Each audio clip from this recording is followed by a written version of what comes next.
All right, welcome to episode 17 already of the Long Toss here on the Walkoff. I am Adam Mack, as always, joined by Mr. Scott Belford. Scott, how you doing? Well, I mean, after that game, not great, Yeah, all but right. Well, let's got sit lots on to that. say And we'll about that. we'll Yeah, get we'll back sit to on that for that. sure. All right, Joel, how about yourself? Nice to see you. Uh, yeah, doing well. Doing very well. Of course, we've got Jen, who's becoming a regular quite quickly on this show. How you doing, Jen? And we lost Jen. Okay. Well, now's our chance to shit talk Jen. She's back. Jen, can you hear me okay? Did we lose you? I seem to be having some connection issues, which is weird because I wasn't during the game, so I don't know Okay. what's going on. I might have to log out and log back in. We're gonna see. All right. Sounds good. I was caught up just before we went live here. I was downstairs making a coffee before the show, and my daughter got distracting me, and she was asking who was on the show because she watches this at school tomorrow. She's gonna watch this at school. And when I mentioned Joel, she said, "Is he the bald one?" I said, "No, that's Craig." And I asked if Craig was her favorite, and she said, "No, Jen is." So, Jen, we have to have you on all the time. I don't know. Hopefully, Jen's cut out and she didn't hear any of that sweet story, but looks like that's the case. All right, Garth, how you doing? Good, man. Good. Nice to see you again. All right, we got a lot to talk to today. Before we get to any of that, you know what? Let's tease it. I suppose that's the right thing to do. So we've got a Cincinnati recap. We are at the 1/4 mark of the season. So Jays went 2-1 against the Reds. We'll get into that. We're going to touch on pitching. More good starts keeping this team afloat. The offense was supposed to wake up in Cincinnati. That did not happen. We're going to talk the return of Joey Votto. Have a look ahead at the Cardinals and Angels series. And then, of course, being that it is the quarter point of the season, we're going to talk some win totals and expectations for the team, for some of the players on the team. Did you know the team right now, 87 win pace? That's what we're at the quarter mark of this season. Unreal. So, obviously, that's got to change, but I know personally I was expecting 100 wins coming into the season, and I'm going to have to reevaluate for sure. We're going to talk Vladdy home run expectations. He is quite a ways back of the leaderboard right now. We're going to have a look ahead at the playoff picture. Jen is back. We'll let her in. There we go. Have a look ahead at this playoff picture. Obviously, way too early to get into the playoff picture, but we're going to see of the teams in the playoffs right now who's going to go the distance, who's a pretender going to fall off. Scott, what are you laughing about so smugly right now? I don't know. I'm just okay. having a good time. I just can't wait to complain about this okay. 4-2. No, it looks like I got something on my face, and you're just like getting your roast all lined up, ready to pull the trigger on it. So, okay. No. All right, so I just totally stopped that perfect flow for nothing then. That's phenomenal. Okay. We're going to get into the Josh Donaldson, Tim Anderson dispute.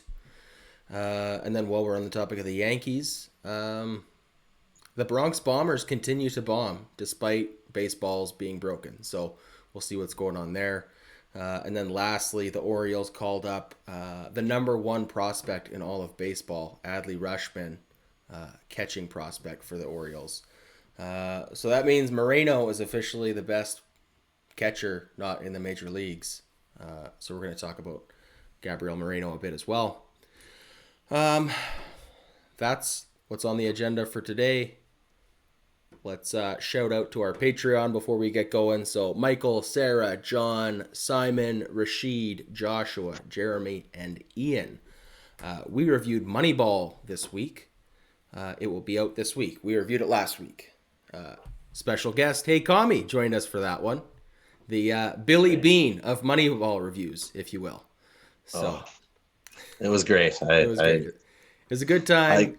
It's all edited. It's ready to go up. It'll be up this week. We just got to find a gap in our schedule to push it out there that'll work best. This week, Scott and I are going to be filming our episode reviewing Field of Dreams.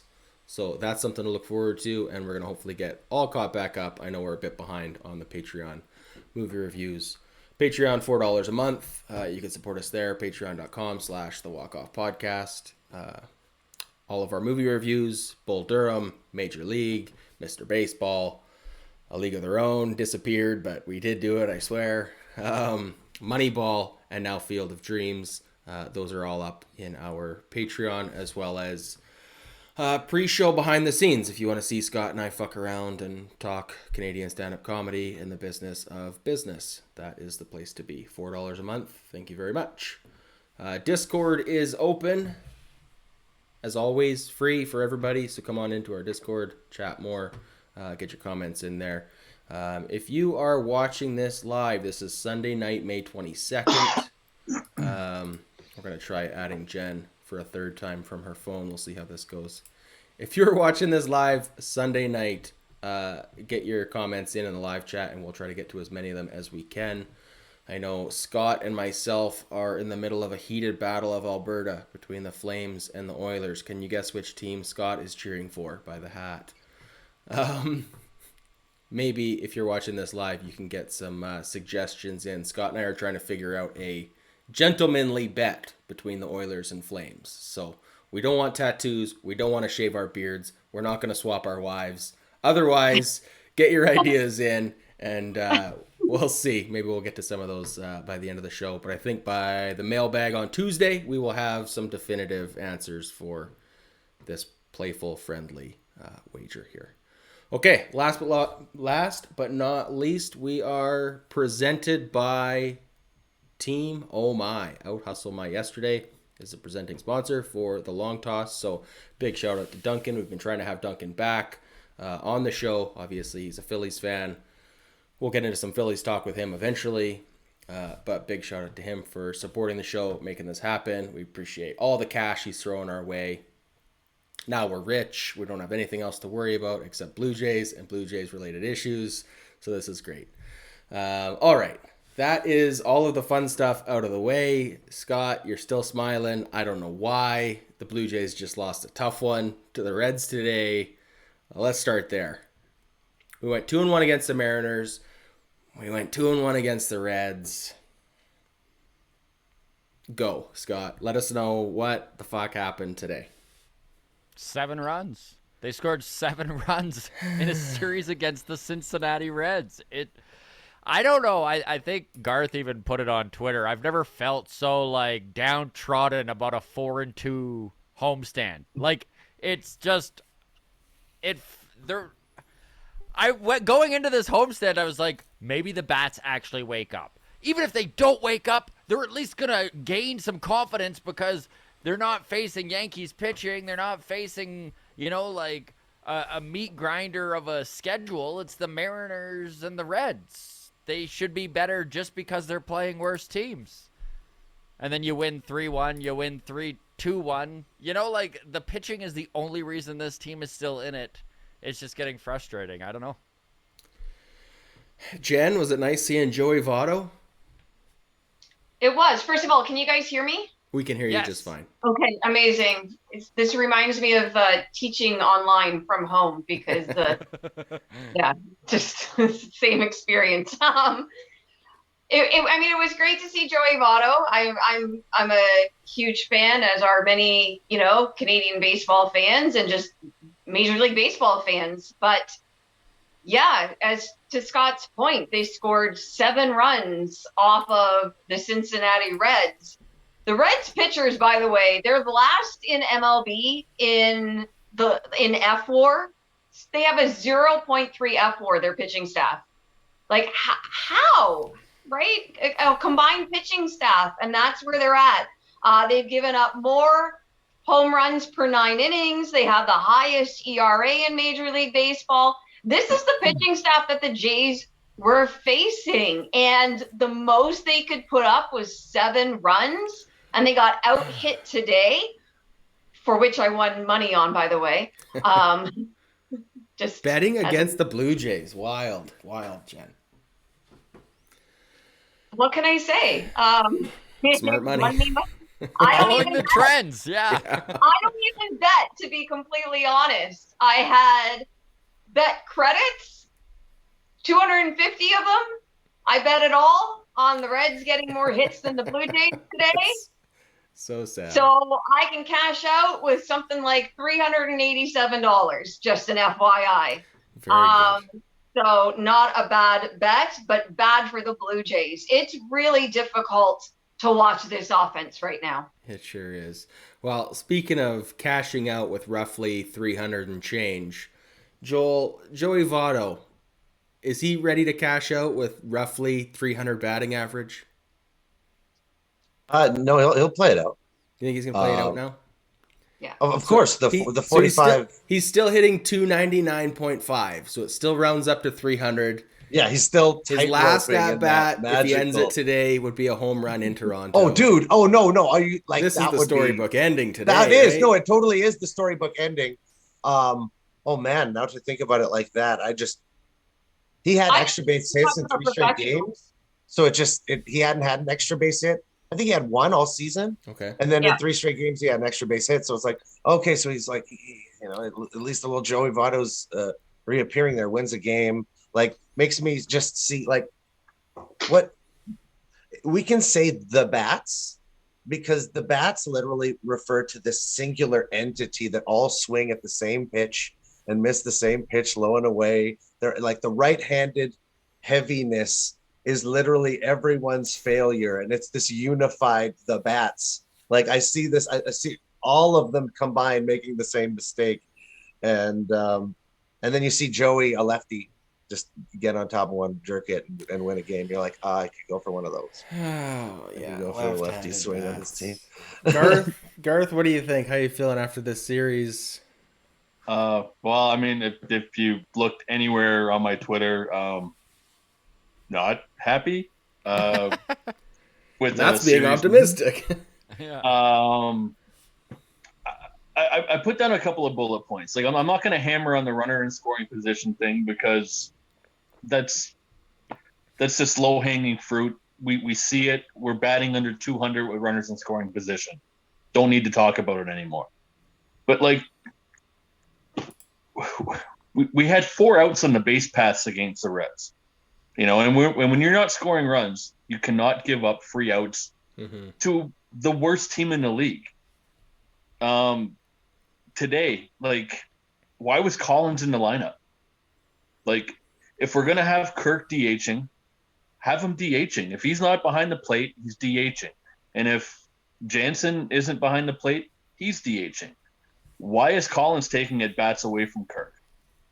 And like Left-handed bat.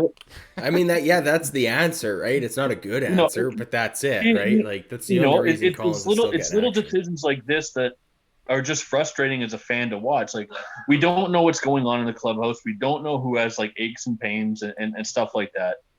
But I mean, like when you keep running out Tapia, he's an everyday player. He plays more. He's playing more than Teoscar and Lourdes and Springer. Like these guys are all getting off days and Tapia isn't. Like what is the point? Like I just it's frustrating seeing them do the exact same thing. Like today, the big shakeup was moving Vladdy to second and Bo to third. Like we need something. We need a fundamental change at batting approaches. Like you heard Siddle after the game, and you could tell he was like kind of like angry. Like he wasn't sugarcoating it. He was like they're not hitting, And then you have Tabby, who's saying, "Oh, well, I'm seeing signs of people turning it." What signs are you seeing? Is he ever optimistic, eh? Bo ran into a couple of homers yesterday, and I tweeted it yesterday. I said the only way the Jays are going to win this game is if somebody runs into a solo homer or two. And Bo hit a 1-run and a 2-run homer, and that was it for the offense. There's no sustained pressure. There's no, we're not manufacturing runs. We're not getting consistent hits. We're not stringing together the 2, 3, 4, 5 hit innings. It's and like giving up opportunities, like runners on first and second, nobody out. Yeah. Bases loaded, 1 out. Like exactly. they're not. You got to be again, able to hit a sack fly we- to on score. we right? had- On top We of had it, an inning Cincinnati yesterday. gave so many mistakes. Like that's the thing, right? It's like they were giving Yeah. them opportunity after opportunity to get back in the We game. had an inning yesterday that was 4 pitches against the Cincinnati Reds. 4 pitches, we got 3 outs. That's just a terrible plate approach. I'm sorry. Like that's not big league stuff. I don't know if they need to send someone to the minors and call somebody up, or like just I don't know. Like we're a quarter away through the season, and this team's offense is like this is like 2017, 2018 stuff. Like this is McKinney and like that kind of those types of numbers. Like When it's Grichuk bad. was the best player on our team. Yeah. Well, yeah. speaking of that time, like I haven't seen Teoscar Hernandez struggle like this since 2019. Like since before he was sent down to AAA to work out his problems. Yeah. He's hitting a $165. Like I know he came back from injury and he's struggling finding his timing, but how long do you keep running him out there in that 4-hole? Like how long is he the guy who's supposed to drive in the guys who get on base, who have been from time to time doing it, right? We are seeing those Springer on first, Springer on second, and then Teoscar comes up with 1 out, and it's 2 outs automatically. Well, like today he was 3-0, and instead of like taking a pitch and we're a pitcher who has had a hard time finding the zone, he swings and pops out, and that's it. That's the end of the inning. Like that's like if you're not hitting and you're in a 3-0 count, just let the pitcher walk you. He was gonna walk you. Like I don't know. Yeah, I mean that's kind of symptomatic of I think that the general attitude on this team right now is everybody's trying to like they're gripping the bat too tight. I know it's a figure of speech, but like it does seem like everybody's trying to play outside of their own abilities and their own strengths, or they're trying to win it on one play, or they're trying to well, I know this guy's struggling, so I've got to be better. And it's I don't know. I watched it defensively today. I think it was in the 7th or 8th inning. We had the shift on, so Bo's playing deep at shortstop. Espinal's playing right behind second base, and it was an infield hit right at Bo Bichette. But we see Espinal come charging in, scoop it up, and he's standing closer to third by the time he makes this crossbody throw. I forget who the base runner or who the hitter was, but obviously beat it out. But like that feels like it should be a pretty straightforward Bo Bichette play. But I don't know. I also, as a fan, couldn't help but feel like, oh, good, I'm glad Espinal got that instead of Bo. Blue Jays MVP Espinal. Yeah, Right now. at this point in the season, Like, it's hard really. to argue that. Everybody who watches baseball knows that when players are pressing, they're not likely to get the results they're looking for. Exactly. So of course the players know that as well, right? So why are they pressing? Why is there not a change in approach? Are they incapable of changing their approach? Are they so locked into one sort of mindset when it comes to hitting that they can't actually make an adjustment? Like that seems crazy to me from top to bottom across the lineup, right? But the definition of insanity is doing the same thing over and over again and expecting different results. Something has to change. Yeah. Something I was just going to say absolutely- that, Jen. That's like you're nailing it there. Like how can you keep doing the same thing over and over again? Like I'm at the point now, I know Garth touched on it there, right? Of like, I'm almost at the point where like, why are we carrying 3 catchers? Let's send Collins down. He's got the option. Let's bring up Nathan Lukes. Let's bring up Samad Taylor. Let's throw him in to the friggin' 2-hole for a game. Like do something, right? Like, do anything at this point because what you're doing is not working. And I understand the idea that, these guys, have a track record, they'll come around, keep putting them where they're comfortable. Don't show that you maybe don't have faith in them, whatever. Like I understand where that's coming from, but at the end of the day, you have to be better than this. And we're 40 games in, and it's been this way all 40 games. It's been the entire season. We have not seen this lineup even close to its potential. So something has to give. I mean, I forget who brought it up earlier, but the idea of Tapia being an everyday outfielder, like if I'm just looking at bat totals, Gurriel has 135, George Springer has 140. I know Teoscar missed time, so he's only at 69 right now, but Tapia is at 122. Like, he is as much of an everyday outfielder as it gets, and I know you can't foresee like injuries and stuff like that, but it does sure. Oh, it's tough right watching now, him out there all the time. Right now, Lourdes has missed 2 of the last 3 games, and like he was kind of a hamstring sort of thing. He's playing horribly, and he's sort of injured. So why not put him on the 10-day list? Yes. Call up Samad. Call up Nathan Lukes. Both of them are crushing it at AAA. You know, both of them have OPS up around 900. Like, call one of them up. Give him a little run. See what happens. Like, why have Lourdes on the bench being a cheerleader? Like, what's he cheering for? Right. And it can't be worse than running Tapia out there every single day. Exactly. Thank There's you. no way it's going to be worse than Tapia. Well, look, I want to put this question to Jen, because I know as far as all the Kevin Biggio fans in the world go, she has the strongest opinion on him. But he's been serviceable in AAA. I mean, I think his last game he went 0 for. But before that, he's hitting around 300 with a on-base percentage in the high 400s, like where we want to see it. Is he due for a call-up, or is this still way too early? Because I feel like before we bring up Samad Taylor and Nathan Lukes, as long as Biggio's playing well down there, if we're going to have at-bats to give him, he kind of has to be the first person up, does he not? Jen, how do you feel about that? From an organizational point of view, I'm sure that that's the truth, right? I'm sure he would be the first one called up and given that opportunity. As everyone who watches knows, it's not that I wish him well. I hope he finds it. I just, but I'm just not seeing it.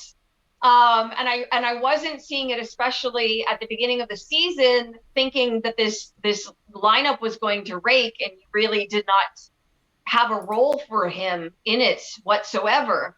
But right now, as we just said, like, running Tapia out there isn't the solution either. So, I wouldn't be opposed to calling Kevin back up, giving him that opportunity one more time to show something, because I think they have to make a change regardless, right?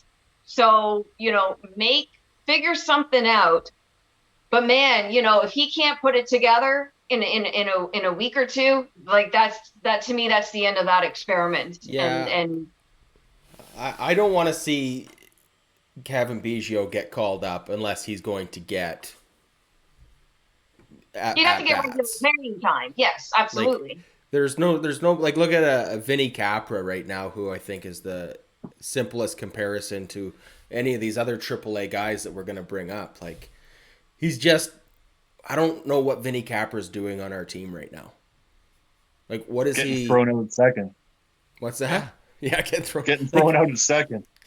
So, like, I don't know if we're going to have better success with Samad Taylor or Lukes or any of these guys who are, I don't know, like Vinny Capra was raking in AAA to start the season. That's why he got the call up, right? But then you don't put him in the lineup ever. Like, of course it's going to cool off a hot bat. So I don't want to bring up anybody unless we have an actual, not necessarily everyday spot for them, but the thing with Capra is that you're not taking out Espinal. And in May, you're not taking out Bo. Mm-hmm. And the Jays just seem like adverse to sitting Chapman for a game and seeing what Capra can do. Because Chapman, his batting average is less than 200. His on-base percentage is less than 300.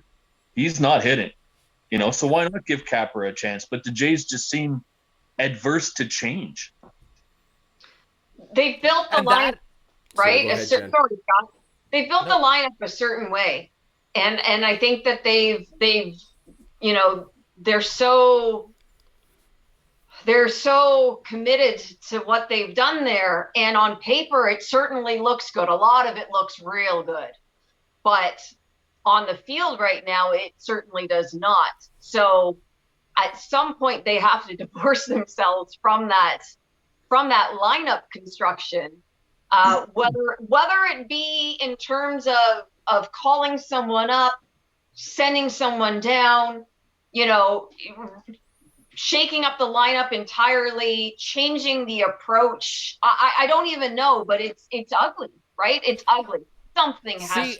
See, and that's the whole idea for me, anyways, of bringing someone up, right? It's not that Samad Taylor or Nathan Lukes is going to solve the problem here. It's shaking up the energy that's being put on the field right now. It's changing it within the clubhouse and bringing up a young guy like a Samad Taylor or bring up Jordan Groshans. I don't give a shit. Bring up Gabriel Moreno. Go for it. Like, put him in left field. Let's add something to this lineup that makes everyone else in that clubhouse feel just a slight change in energy. Because there's nothing else you can do. Like, Adam and I talked about this the last couple weeks, right? Of like, if there's going to be a righting of this ship, it has to be from within. Because to go out on the trade market right now, there's nothing available or very little, and the people that are available already are going to cost so much less in a month and a half than they are right now. They need to figure it out within. Joel? Okay. I feel like Jen was talking about how the lineup is constructed, and I feel like we're so home run dependent, like so home run centric. And May is just absolute. There's no home runs. We're not hitting the ball, and not to mention not hitting out of the ballpark, right? Like, we can't even string together, like, how many hits tonight? 4? Yeah, 4. So, yeah. Okay, so we can't even string together a solid amount of weekly hit balls, not to mention hard hit balls. And last year, being so home run dependent, that once the reliance that you would come into this season expecting that to carry over, and we just juggernaut people with a bunch of home runs. That's not the case. And what you're looking at across the league is a different run scoring environment, more akin to the 80s, or even like the 60s before they adjusted the mound. Like, when you look at Espinal and what he is doing right now with his 780, 790 OPS, hitting 295, what happened is everyone in the league who's home run dependent got dropped a peg. He's not home run dependent at all. So his OPS is based on hits, doubles. So he got a little bit better OPS wise, which is staggering because the rest of the league fell off an entire level. So him slightly increasing himself to literally being right there with Guerrero for OPS right now. Like, he's right there with Guerrero. So you want to talk about your shakeup? I think it's shaking up the top 4 and putting him in that. He's got a 15-game hit streak. You want to talk about the only guy who's hitting a 15-game hit streak, 360 on base on the season. Lead him He can get you the extra base hit that you want. You want that extra base hit. Well, he's got how many doubles? 12 doubles this year. He gets his extra base hits inside the ballpark, right? Not by trying to go over a fence and it doesn't work out and it's in a glove and it's nothing, because that's happening to a lot of guys on this team, but not him. The consistency that he brings in this modern, this new age dead ball style of game is completely different from everybody else. So bring him up to the top. I think it's safe to say too for Santiago there that, like, and this is one thing that last year, and I'll own it, right? I was wrong, because last year when it came to Espinal, I was like, he's fantastic. He's doing everything that is asked for, and there were a lot of fans pushing for him to get more playing time. And my honest reaction was he's going to be, as soon as he gets more playing time, his numbers are going to dip, right? His weaknesses are going to show, and pitching is going to adjust, and he's not going to be as valuable. And like, wow, he has not been that at all. If anything, he's shoving my words down my throat, and I love to see it. Like, he's the been only one so on this consistent. team who isn't like gripping the bat too tight, so to speak, right? Yeah. Like, he's the only He's one who playing seems loose. relaxed out there having fun with it. So he matches the OPS with 2 home runs. You know, he's matching Guerrero and Springer. He's in the same breath as them OPS wise. He's got 2 home runs because his OPS is based inside Doubles. the dimensions of the ballpark. Yeah. I absolutely love the idea of moving Espinal to the top of the lineup, to be honest. Like we discussed it on the last show, and since then it's all I can think about in terms of this lineup. But do any of you follow Tango Tiger on Twitter? No. So very statistically based, very analytical. And he tweeted something the other day. He put together statistics, I guess, based on last season about how each ballpark's fence configuration alone affects home runs. So, for example, Coors Field has the deepest fences, so it depresses home runs by 37% based on his statistical analysis. So what was interesting was when you looked at it, Rogers Center increases home runs by only 2% based strictly on fence configuration, okay?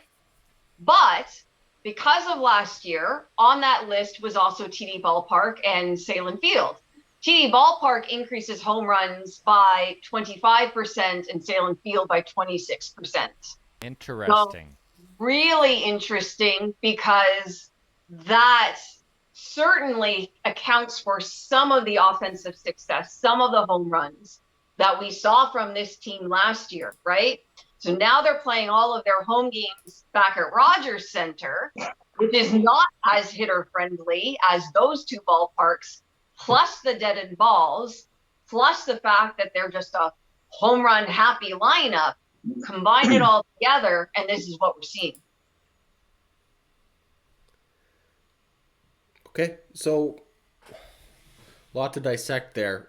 If we are going to look within, then like let's just have a quick look at the AAA roster. Like if we are going to look at bringing someone up, Samad Taylor leads the AAA team in home runs right now. He's a second baseman. He also leads them in stolen bases. Yeah, the batting average is the only thing that concerns me with Samad Taylor. He's hitting 267. Nathan Luke's hitting 322. Jordan Groshans hitting 356 right now. Bring up Groshans. Bring up Groshans is kind of where I'm going with this. Groshans, though, is an infielder as well. I like Luke's. Sorry, go ahead. Go with Luke's. Oh, like, I don't know if you guys watch much spring training games, but Luke's was good. He look good. He looked good in the field.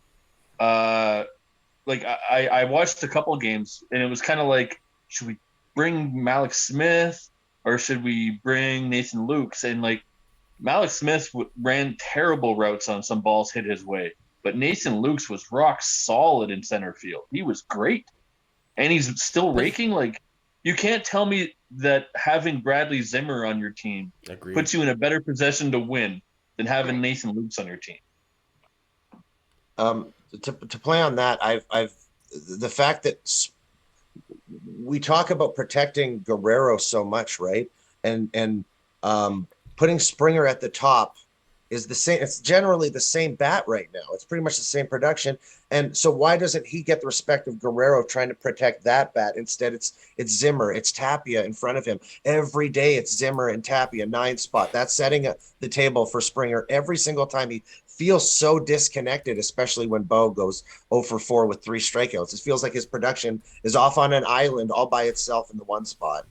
And 9 comes and goes, I'm not going to give you I'm going to go 1 for 24 out of the 9 spot for 5 games. And that Springer's offense is just stifled. So, yeah, I don't know, man. Well, Jenny scared me with the whole Joel, you've said it a bunch, stuff. Joel.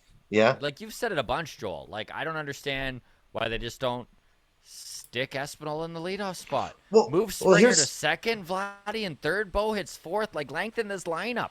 It feels like it stretches out instantly, right? It feels like it's got some weight to it in the middle when you just put Espinal up at the front, and the consistency that you get out of that OPS. Like, you have to look at OPS of how you get to 800. what is that 800 made of? For Espinal, it's a good chunk of on-base percentage, but it's a really nice batting average.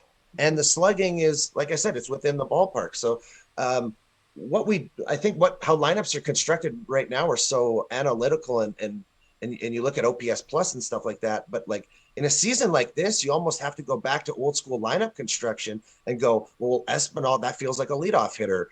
Springer Guerrero feels like 2-3, wherever you want to put that. You want Teo to be 4, but he's not right now. But he's not. So please, yeah. like Bo projects nicely as a cleanup right now. Bo to me he's 4 or 5 type hitter.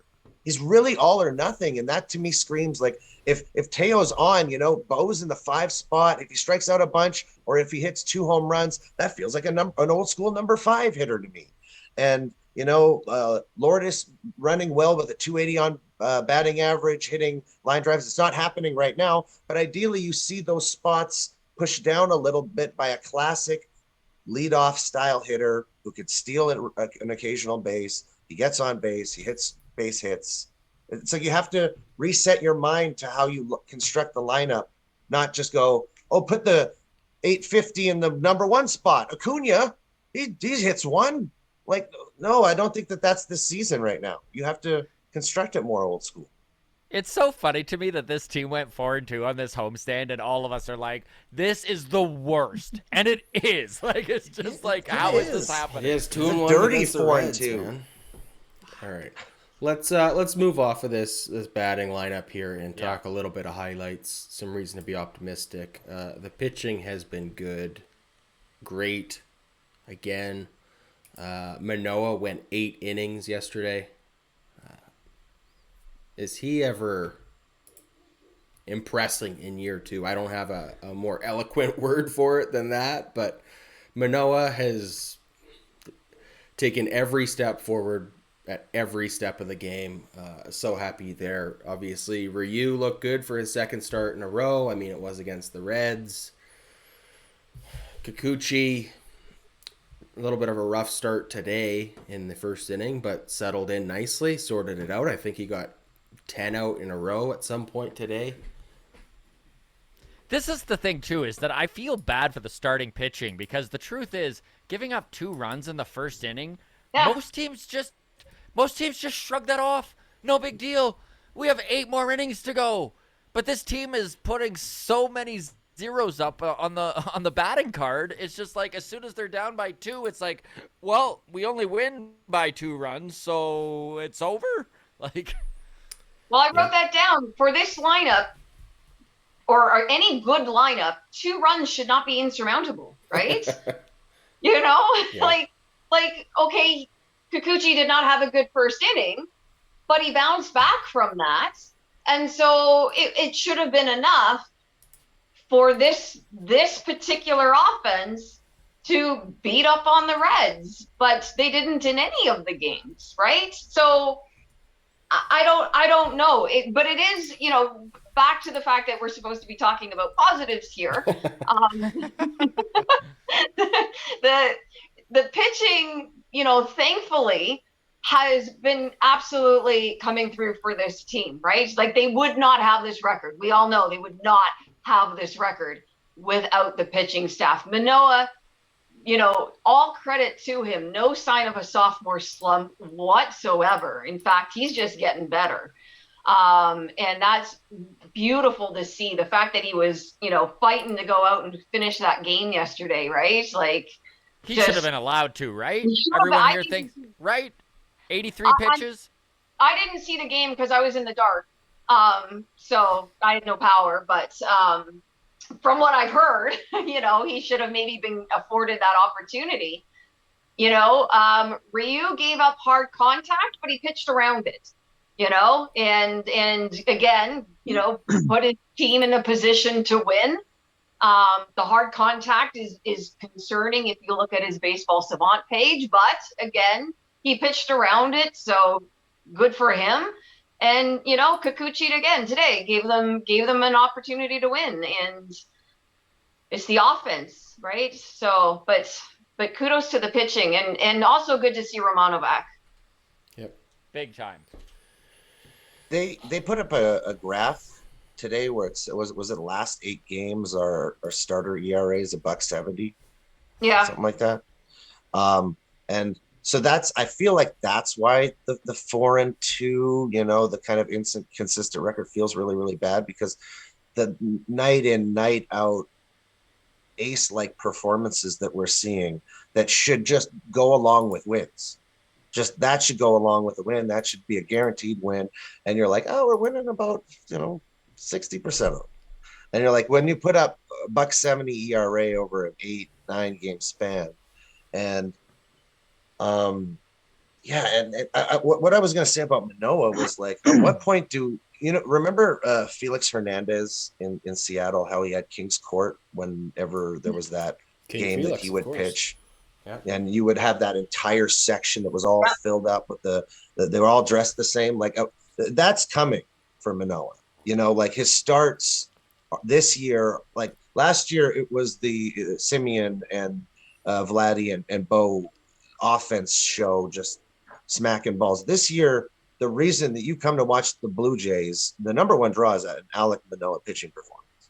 That's the most consistent, awesome thing to cheer for and pump your fist at, because when the Jays put up 7 against the lowly Reds, you're not cheering when the offense is up right now.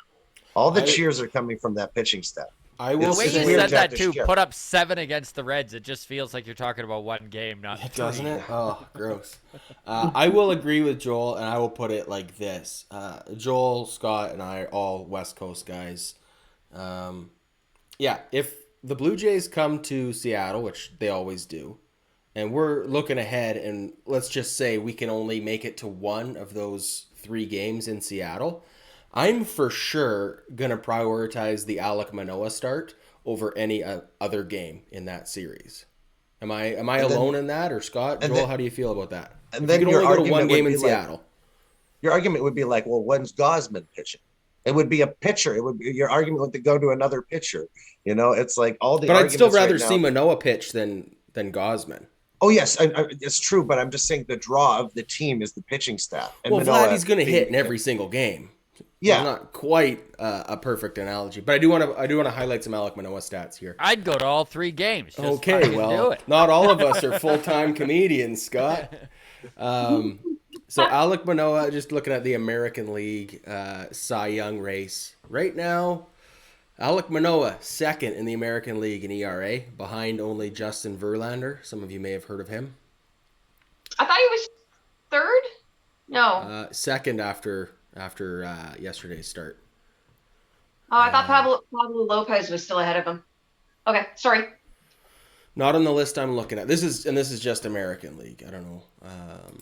Okay. Also, if we look at WHIP, Alec Manoa is in third in WHIP behind Verlander and McClanahan. So Manoa's 5-1, a 1.62 ERA with a WHIP under 1. Like, I know baseball offense is down, but like, these are insane numbers for this kid. The thing with Manoa, and like I said it last season, like, and I'm selling him short on this. I said when he came into the league, he looked a lot like CC Sabathia. He's a big, strong guy that doesn't need to rely on velocity. I mean, he can, like, he showed he could hit 97 his last start, but that's not his game. He is a pitcher. He's not a thrower. And a guy with his size and build, like, this is a guy that's he's going to put up numbers like this for 15 years. And he's not going to, go on the injured list. Like, he's just built so well, and his mechanics are perfect.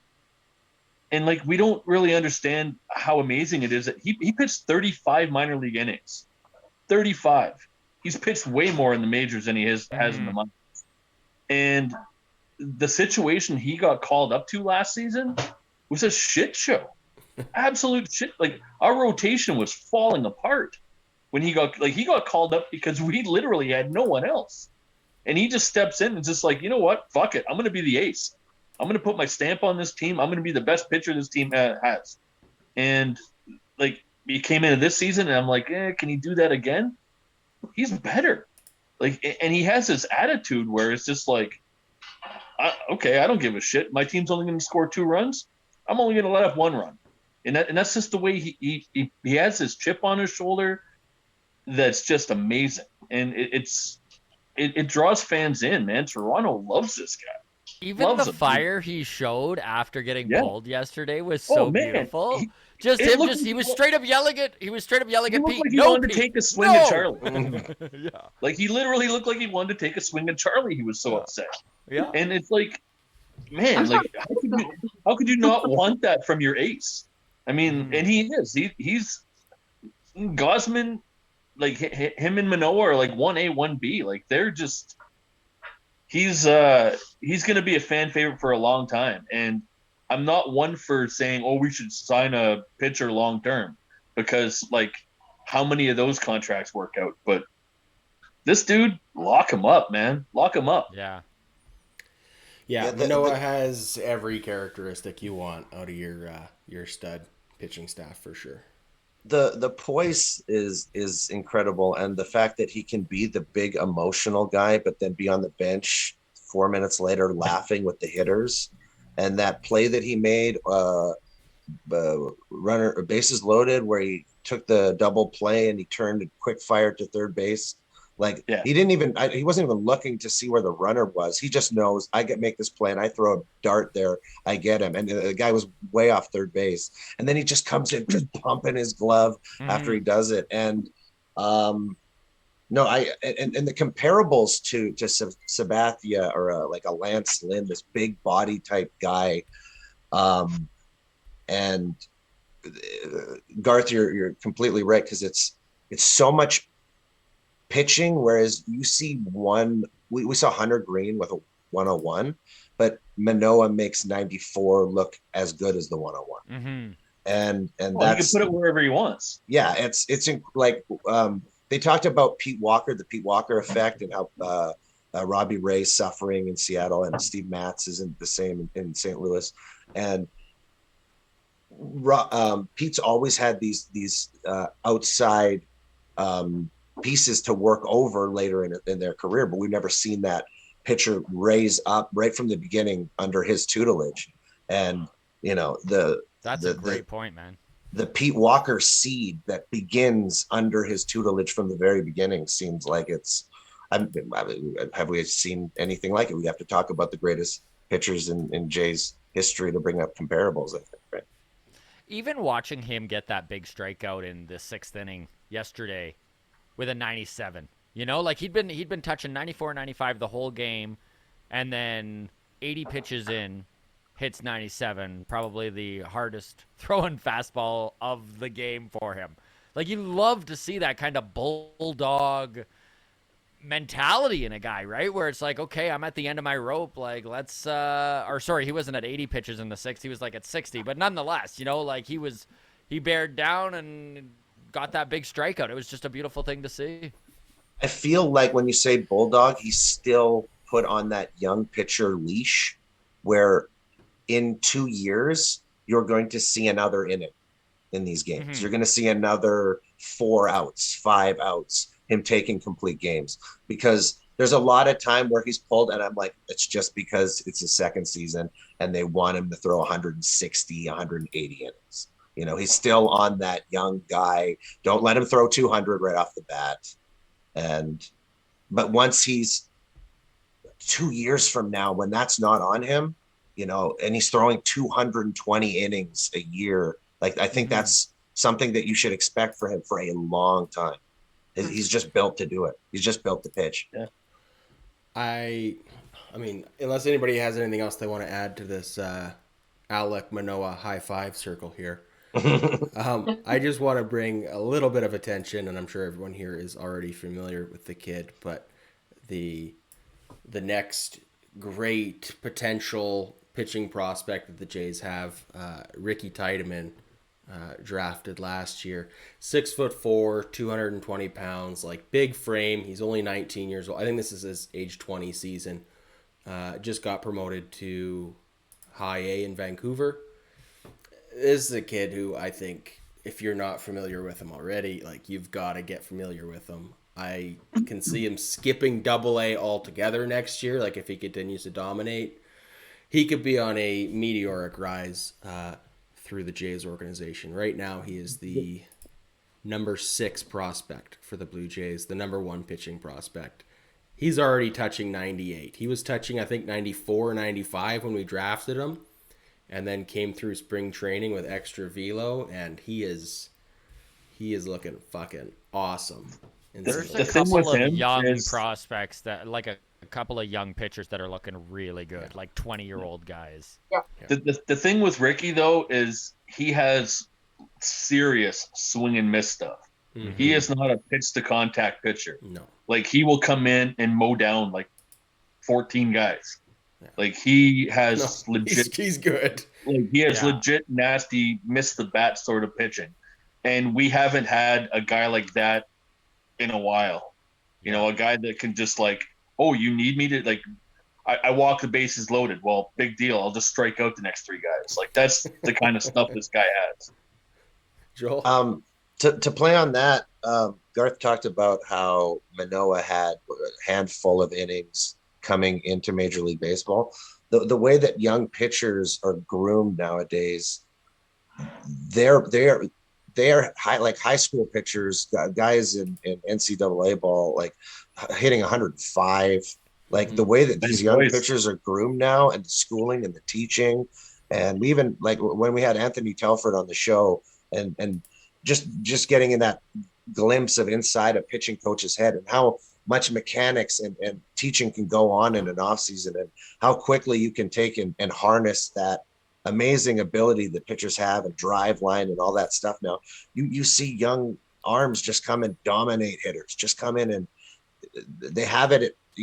A hitter has to go through that 3-4 levels of minor league. Well, he has to hit here, he has to hit here, he has to hit here. We don't promote him, but you can see dominant stuff in A ball now, and fast track it, knowing that is major league worthy, like really, really early. Well, I mean, if the stuff is there and the controls there, why are we wasting bullets down in single A and double A, right? Like if Alec Manoa proved anything to us, it's that, right? Yeah. Like, so, I mean, you're seeing it. We just saw it with Hunter Green. The kid's 22 there for the Cincinnati Reds, right? He's throwing 101 every second pitch, right? So, like, I really think Teitemann, as long as he continues to progress the track that he's on, I wouldn't be surprised if, like, by mid-season next year, we see Teitemann pitching for this that Jays team. Vancouver Canadians team is kicking butt, like It behind Teitemann, and then they've got Sem Roberts, who's just been mowing down. I mean, Roberts is going to be in Double A before June, probably. Very soon. Like, Why I think part of calling Hayden up Younger in New Hampshire too is another guy. Like, and these are all 20, 21, 22-year-old kids. Yeah. Well, also you like look what Walker has just done this season, right? Like Gosman's gone like record worthy for a strikeout to walk ratio. He's completely overhauled Kikuchi. Alec Manoa is at another level. So it's just like, why don't you, like, I'm not saying fast track a 19-year-old who's in A ball right now, but it's just like the pitching aspect, there's a lot of teaching going on up in the major league level. Mm-hmm. So just getting a taste of that, getting a taste of the routine, you know, you're going to get taught a lot when you do get up here, because there's a lot of teaching going on. All right, let's pivot slightly now. We are at the quarter point of the season. Before we get too deep into the weeds with some expectations for this team on the back, I want to say back half, but the back 3 quarters, I suppose. We're going to pivot to the new segment. I need some like laser sound effects or some like Jeopardy theme music here. But thank you, Jen. Boo, boo, boo, boo. We're going to play Guess the Total Career Earnings. This is the new game that we're playing on the show here. I'm not good at this. Okay. What's up, Jen? I'm not good at this, but let's do it. That's right. Nobody was good at this. Nobody was good at this. Scott was when he bid $1 career earnings for Nomar Garciaparra last week and got it correct. So for anybody new here, not familiar with it, we're doing total career earnings. This is only contract based, so advertising deals and stuff like that do not count. And we are doing Price is Right rules, so it is closest to the career earnings without going over. That is a important stipulation. Okay, so first one we're going to do, and then whoever gets closest is going to get to bring up the topic of their choice, and we're going to discuss that for a little bit. So, And we get to go to the YouTube comments for help, right? yes, so we have a few that I've picked out, and then I also need help from the YouTube comments so that I can go into a blind and I can play for at least one round. So if you're watching this live on YouTube, get your suggestions in now. Maybe we'll do that for round 2 of total career earnings. So get your names for, it could be a player in baseball preferably, it could be in another sport, but let's go with that. So first one is Blue Jays pitcher, former pitcher, rest in peace, Roy Halladay. Career earnings for the doc. Joel, let's start with you. $148 million. 148 is Joel's guess. 148. Garth, what do you think for Doc Halladay? I'm gonna guess a little bit lower because the Blue Jays were cheap as shit back then. So I'm gonna say about like 119. 119. All right, Scott, up to you. 148.1. Oh, you dick. 148.1. All right. Well, I'm going to round that up to 149 because we're not doing decimals. That's too much for me to keep track of. All right. Jen, let's go to you. $1. $1 for Jen. Smart. Nice. All right. And if you're watching on YouTube, get your guesses in right now. The correct career total earnings for Roy Halladay, $156 million. Scott is the closest. He won up Joel. So Scott with 149. The floor is yours. Okay. Teoscar Hernandez, what is wrong with him? Is it something more than just the fact he's coming off injury and is having a tough time getting his timing together? The guy is slumping like he hasn't slumped in 3 years. Thoughts, everybody? Joel looks like he has something to say. Oh no! I was really close, and Scott got me.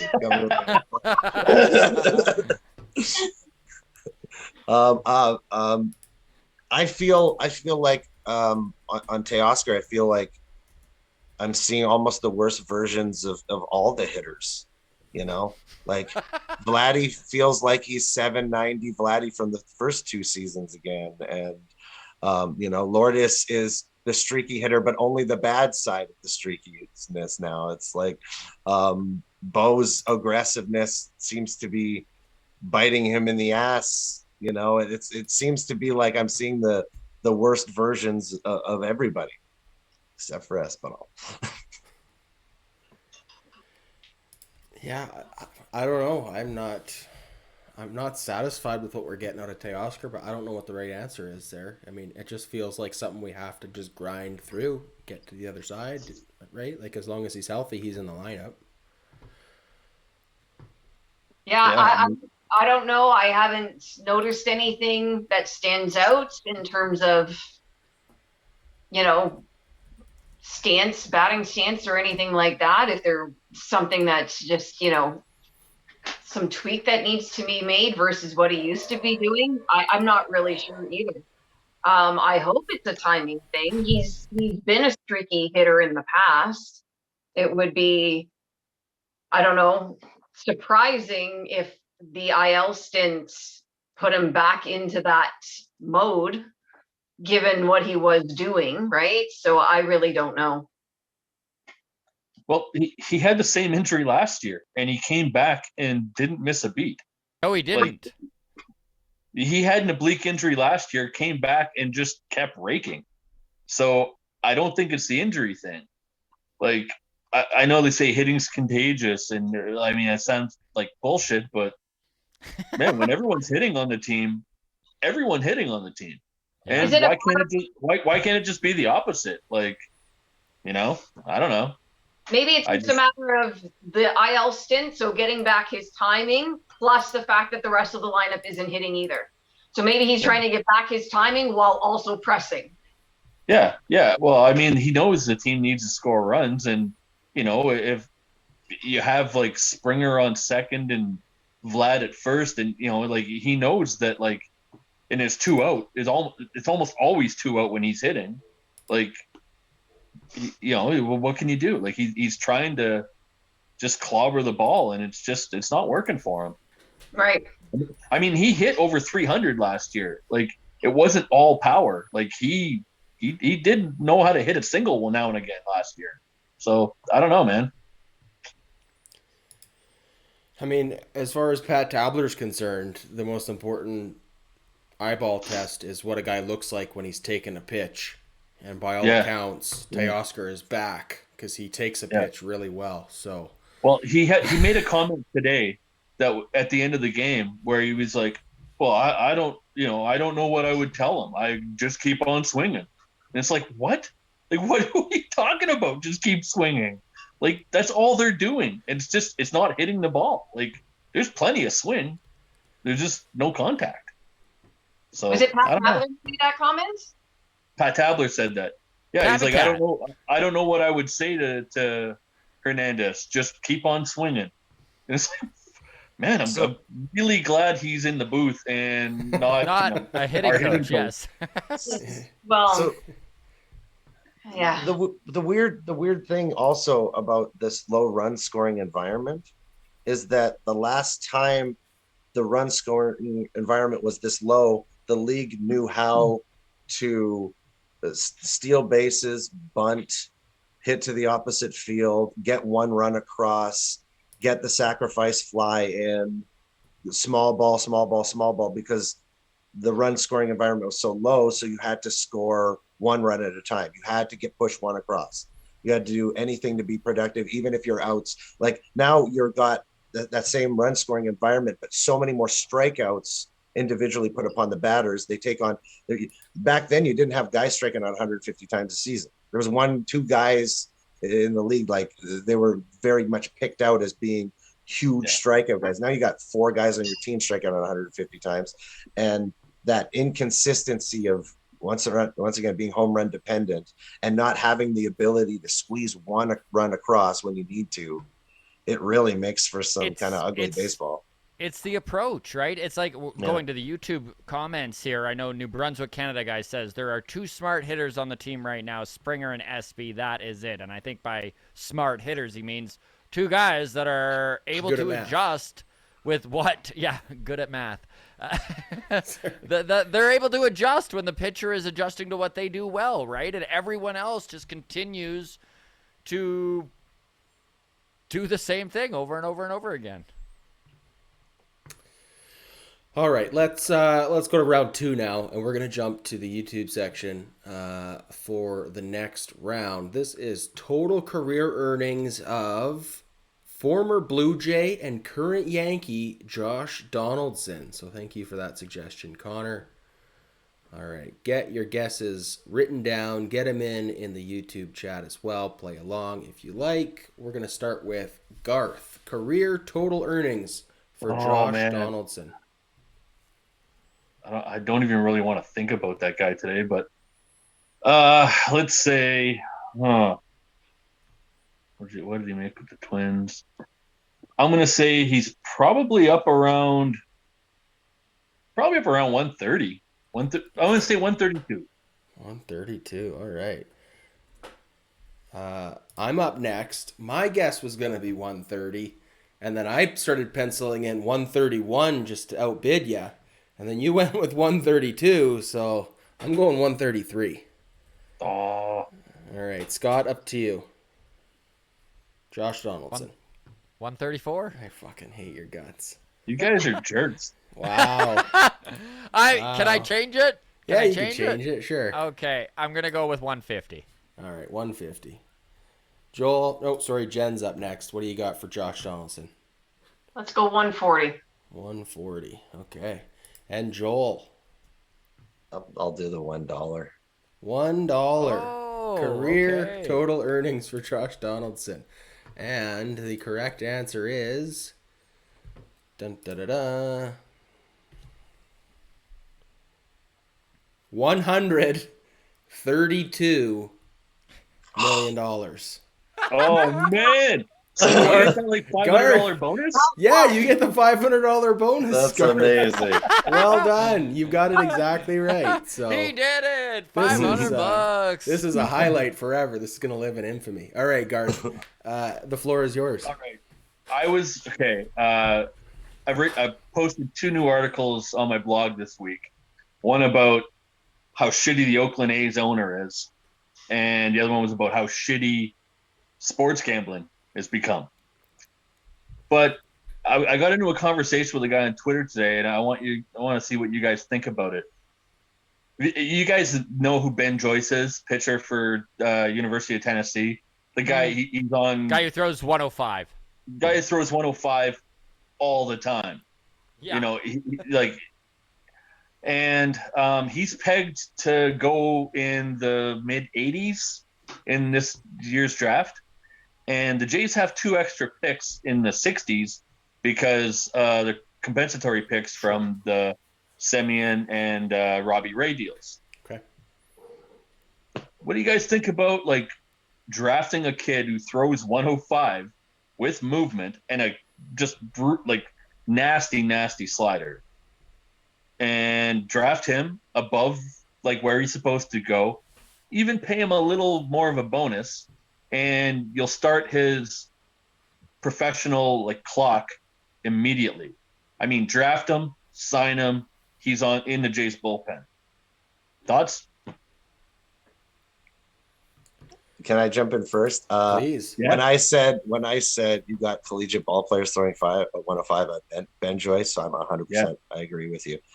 When I watch the Yankees bullpen and what a standard bullpen is right now, it's velo, and it's not 97, it's 100, it's 102, and you got to have that guy at the back end you have to reestablish your velocity concepts and push it to another level because these guys are throwing the ball like they've never thrown it before. So I completely agree by jumping that pick 15, 17 spots ahead, grabbing it for sure and locking up an arm like that, especially with thinking like I would assume that Walker gets to make some decisions in those aspects. And like, what do you think he wants to do with 105 miles an hour? Yeah. He wants to tone it down, add movement and control. Yeah. Well, the thing about it though, you could pay him give him a bump in a bonus, overpay him, and tell him, I want you to be the closer for this team for the next decade. And yes, closers don't make as much as starters, but you start making money today. Your MLB service time starts today. Mm-hmm. It's not. We're not going to dick around. We're not going to throw you in the minors for 3 years. We're not going to do any of that. You will be an MLB player tomorrow when you sign this deal, and that's a big thing. He's in arbitration in 3 seasons, and if he becomes the closer that everyone thinks he could be, his arbitration deals are going to be monsters. Yeah, I don't know. I do like I don't know how to navigate the draft picks with finesse there. But I mean, I've always been a proponent of reaching for the guy you want. But I mean, if you look at my fantasy team, it's all Blue Jays and none of them are any good, but they're all Blue Jays. But no, I think like freak talent is for sure something that's worth taking a gamble on. And I like the idea of like, hey, if this kid has the control and has I don't want wild pitches back there, but that doesn't sound like it's the case. He has control. Like he throws it Yeah, if he's averaging like in triple digits for velo and peaking at 104 even 105, like yeah, plug him in. Why are we gonna waste those bullets down in single A for 6 games just to figure out? Oh yeah, he's way too good for Vancouver, and then way too good for Dunedin or New Hampshire. Like let's. As long as he can locate it, I'm fine with jumping ahead of the queue and grabbing him and pushing him forward professionally. But I also don't. I mean, I'm all for jumping the queue and grabbing him, but if he needs to develop a little bit too, I'm not opposed to that. I don't think we need to necessarily rush him, but I totally get what you're saying, Garth, and everybody in that. But the thing is, like 105 is 105, MLB ready. yeah. Like there's no one throws harder than him. We need him to bulk up a little bit. Once he's at 108, call me. Yeah. Well, Wait till he hits 108 or something. You know, like, if you look at if he can't hit the strike zone, that's all I'm saying. No, yes, that and 105 is great. That was but my like, preface he can't hit too. the strike zone. As long as he's got control, and it sounds like he does. Joel, I was just gonna say it's almost like a place where if you're a lesser team like Cincinnati, Hunter Green's pretty much the same age, I believe. He's 21, 22. I think they're both the same age, right? And Cincinnati is happy to run those arms out there right at that age, and having them succeed or fail. And if they fail, whatever, you're going to learn something. But if you succeed, you throw a no hitter that you still lose. But you know,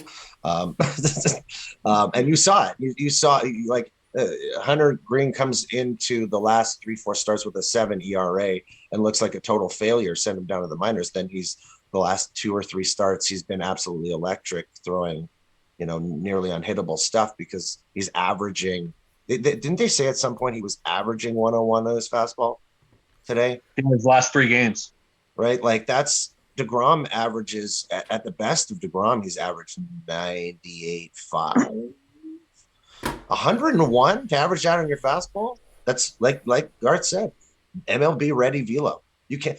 95% of the league can't get their bat around on that type of velo. When you're throwing it that hard too, like as long as you're hitting the strike zone, you can afford to miss. Like your pitch, you don't have to locate perfectly when you're throwing 105. And that's what Pete Walker teaches pitchers. We've seen that so much. Like just hone in the middle of that strike zone and let your that velo bite. Guys can't get to it.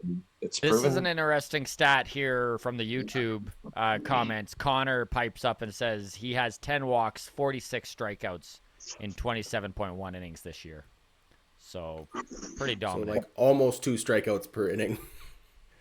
Not bad. All right, question then. Do we just not give a fuck about his health? Like, seriously asking this from an organizational standpoint. Like, do we just run him out there, say throw gas, and if he gets Tommy John, we're like, well, okay.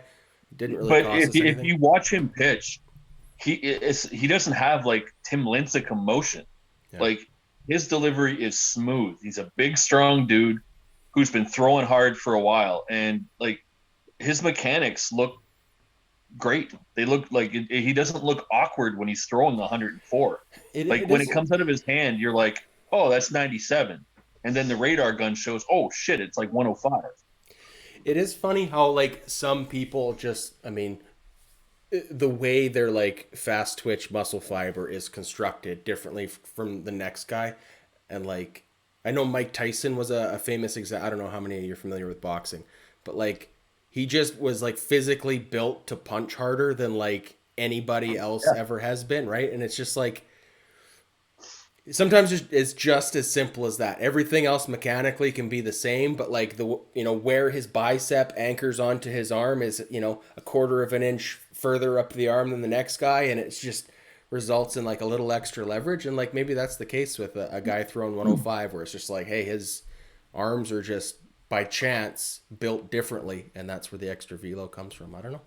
Well, I was just going to say about, like, think about the exertion that you expect of him at lower levels of pitching, like somebody coming up, right? Like you don't really expect somebody who's trying to rise up to the major leagues, like he's throwing 3/4 velo at single A. He's trying just as hard across all levels. So those innings have most value right now in the major leagues. And you're not talking about him throwing more than 60, 65 innings in this specific instance. And to talk about Tommy John, Hunter Green had Tommy John.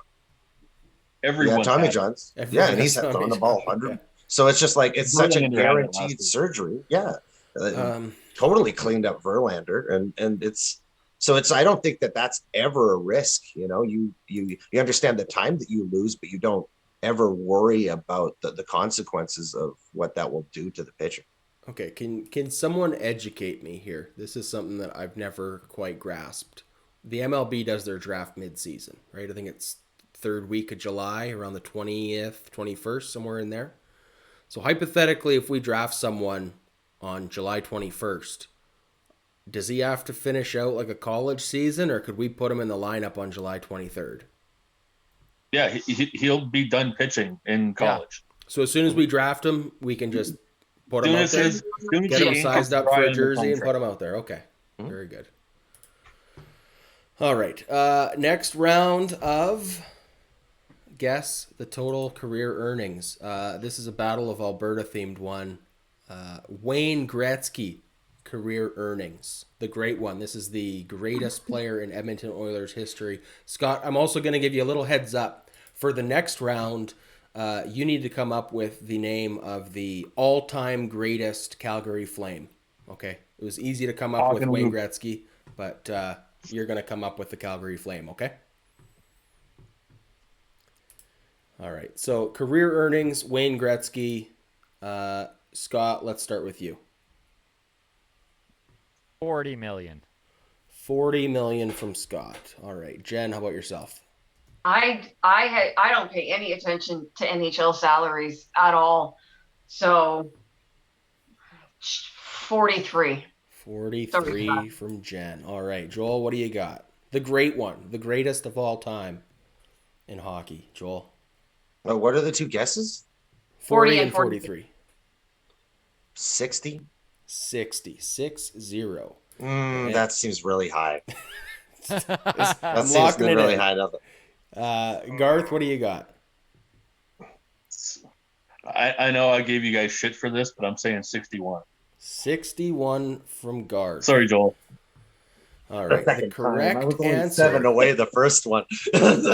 Career total earnings for Wayne Gretzky of the Edmonton Oilers, $46 million.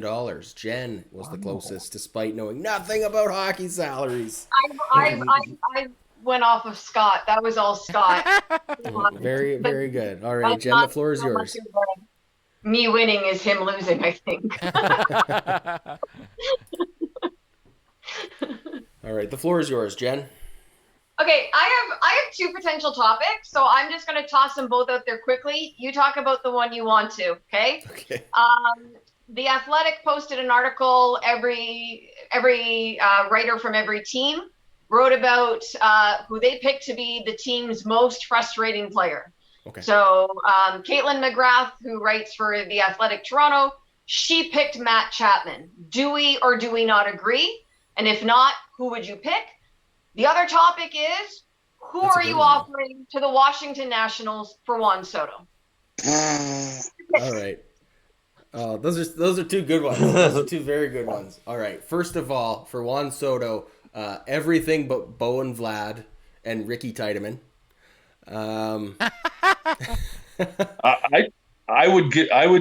For me, the only untouchable is like Vlad and Manoa. Yeah. Like I would give up both for Juan Soto. I'm not saying like straight up. We'd still have to give other pieces, but I whatever. Well, like, I mean, hey, the value in giving up Bo is that there's no way the Jays are going to re-sign 3 of those guys, so you might as well give one back. I guess is the theory, right? If it brings the cost of the prospects down a little bit. I don't know. Joel, Scott. Joel? After you, Scott. Scott? Ooh, for Juan Soto, I feel very similar to how Garth does. I mean, I'd even consider moving Bo if we brought in Juan Soto. I don't know, like... He's 23-year-old Ted Williams. I know. Adam and I talked about this on Friday on the podcast for like 20 minutes about how there's no way it could possibly happen, but also we'd give up anything and everything. Like the MLB's top prospect just made their debut last night. He's a year older than Juan Soto. That's a great stat. Who has already put up, he's in his 5th MVP type season. Like, but can he throw 105? I mean, from the outfield, he probably can. Give him 2 good steps, and he probably is. What I love about this Soto rumor is that it does make sense for the Nationals if they are legitimately trying to shed cash and all of this stuff, and they've already made their actual full offer, and they know that it's just a countdown to Soto leaving. And even the fact that they've got that monstrosity of a contract that they gave to Patrick Corbin, that maybe they can be like, listen, you take on Corbin's contract. No way. I don't buy. Sorry, finish your thought. I'm not touching Nat or Strasburg's contract.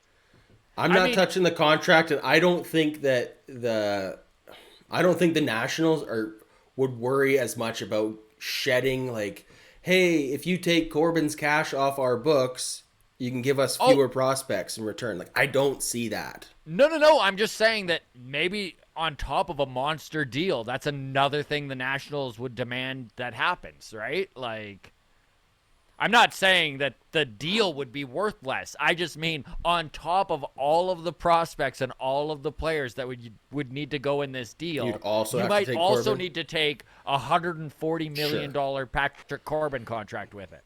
Sure. If that's the case, I could see them saying you also have to take Corbin. I cannot see them saying, yeah, we'll take less if you take Corbin off our hands. I don't see them giving a flying hoot. The big thing with Soto, though, like, the only way you trade him is if he has said, I am not re-signing. Like, there's no chance I am moving, I'm out of here. So every day that they don't trade him, they're losing value. But, I mean, if he will, like, if there's still a possibility, I mean, like, they could come to him and say, hey, listen, we have a 5-year rebuilding package. We want to be good again in 5 years once we get rid of these bad contracts. And you know what? He's still, like, he's just touching his prime in 5 years.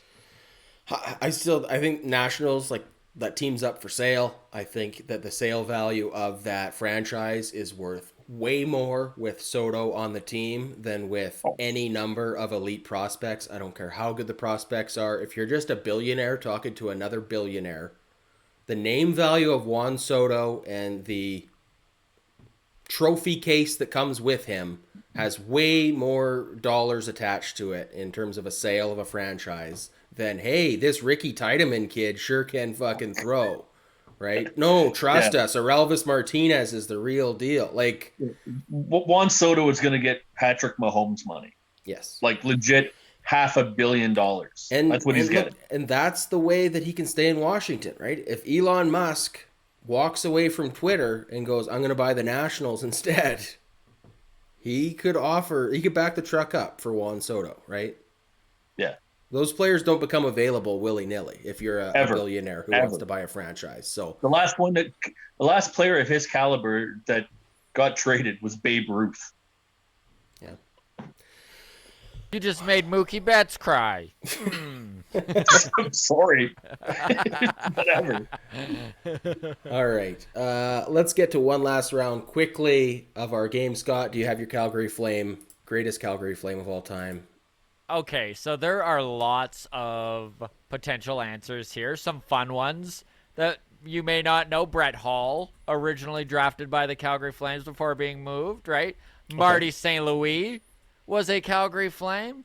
But I think that all true Flames fans, the man that, has captured our heart is Jarome Iginla, greatest Flame of all time. Oh, very good. Jarome Iginla, former Kamloops Blazer.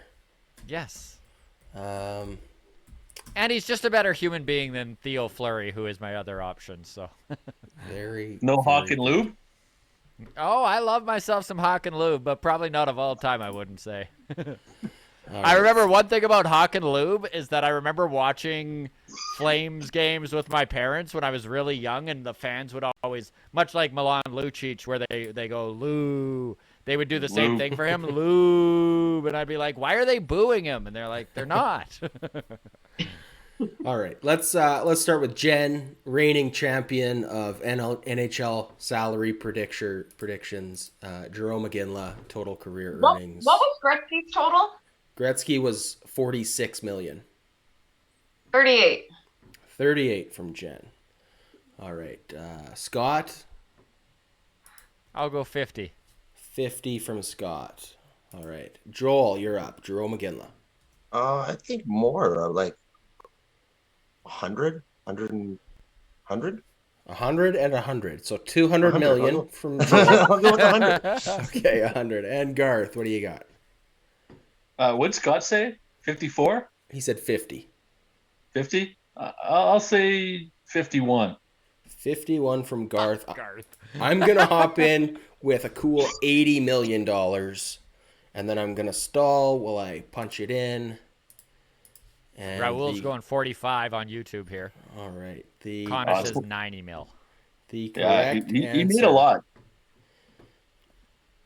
So after playing more than a decade with the Flames, playing a year in Pittsburgh, Boston with the Avalanche, the Kings, and back to the Avalanche, $96 million. Wow. So, Oh, that's pretty close. Connor, the floor is yours. Just kidding. Okay, Got so one right at the end. So I win with 80 million, and I went over. Oh, yeah, you went over with 100 million, my friend. Don't worry, you're gonna get it by default next round. I was 6 away from one, 4 away from another, and I'm losing. All right, so my topic has to do with an article by The Athletic this week. Basically, why is Matt Chapman the biggest disappointment on this Blue Jays team? Jen, I butchered it. What was the actual topic? I just want to use yours. Most frustrating, I believe. Okay, Yeah. Most frustrating player on the Blue Jays, and why is it Matt Chapman? For me, it's not Matt Chapman, but you guys go first. So, Joel, let's start with you. Who the most frustrating players on the roster? I think the Chapman pain comes from the fact that we sent 4 players over to Oakland, where if Espinal was playing the exact same amount of games in the way that he's played, we didn't need to get a third baseman. If that's what you want to look at that as, because then we would have had Espinal playing third, or we would have had Biggio playing third. No, you'd have Espinal playing third. I'm just saying from a standpoint of dealing 4, prospects for 2 years. No, don't get me wrong. I'm not. So I like Chapman's defense. I think that the offense is going to turn around, but I can understand the pain, because you're like, well, Espinal would have played. If he's at third base, he's got more value than what Chapman, I think, has done. And I think he makes a lot of the plays that Chapman has made. Maybe he misses a couple, but it's, the batting is 100 points different in OPS. So that kind of stings a little bit, especially because Chapman's 110 points under his career. And that's a pretty substantial career at this point.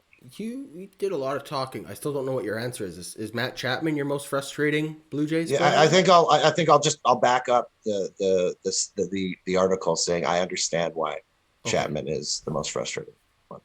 All right, Garth, how about yourself? Most frustrating Blue Jay? Oh man, So many options, eh, buddy? I know. Like, Pick a straw, any straw. I'm frustrated by everybody. I'm gonna say Vlad. I mean, he was coming into the season, everyone's like, shit, this is the year MVP. He's hitting 50 bombs. He's gonna carry this team, and he looks like how he came up when he was a rookie. Mm-hmm. Driving the ball into the ground. He's playing great defense at first base. I can give him that, I guess, but we're not, Vladimir Guerrero isn't our, superstar player because he has a good glove at first. No. He defense. He needs his OPS to be 950 to 1,000. He needs I made a joke a couple of weeks ago where my Twitter follower was only 400, and I said he's not hitting another home run till I hit 500. And I was at 496 before he did, and he hasn't hit a home run since then. Mm-hmm. So it's do I need to get the Twitter threat back out? We need more people to go follow Garth. Go follow Garth on Twitter. Let's turn this team around. Yeah. I'll be your most disappointing Twitter follower, but Perfect. But honestly, I think it's got to be Vlad. I mean, he is a good one. He's not looking good. Well, and he started the 'cause the season so expectations good were too so that high. first week, right? It was like 5 home Oh, runs in man. 7 games. 3 home runs at Yankee Stadium. He made he made like Garrett Cole look like, a minor leaguer, and then nothing. We're 40 games into the season, and if you remove his 3 home run game, Vladimir Guerrero Jr. has 4 home runs. Yeah. It's embarrassing. That's a 16 home run pace. Yeah. Not bad. All right, Scott. Yeah. Before we get while we're off topic talking too Vladdy, much. Yeah. While we're talking Vladdy, are you going to YouTube here, Adam? Yeah, so we have a super chat from Raul. Thank you for that. It says Vladdy needs to step up if he wants the extension. I mean, we'll talk about this a little bit more in depth on the other side. Speaking of guys stepping up, Aaron Judge stepping up in a contract year. We'll get to that as a little teaser, but thank you for that one, Raul. Vladdy has been a big disappointment. I asked this question on Twitter. So I quote tweeted the article and I said, without peeking, who's your pick? So throwing out the answers of like Zimmer, let's say, because I mean, really, he's not meant to be a significant player on this team. A lot of people guessed either Lourdes or Chapman. That was sort of the two most common guesses. I was talking about Lourdes being incredibly frustrating last week. But several people also did say Vladdy. And I totally understand that as an answer because, we are not seeing from him what we would expect from him, not even close.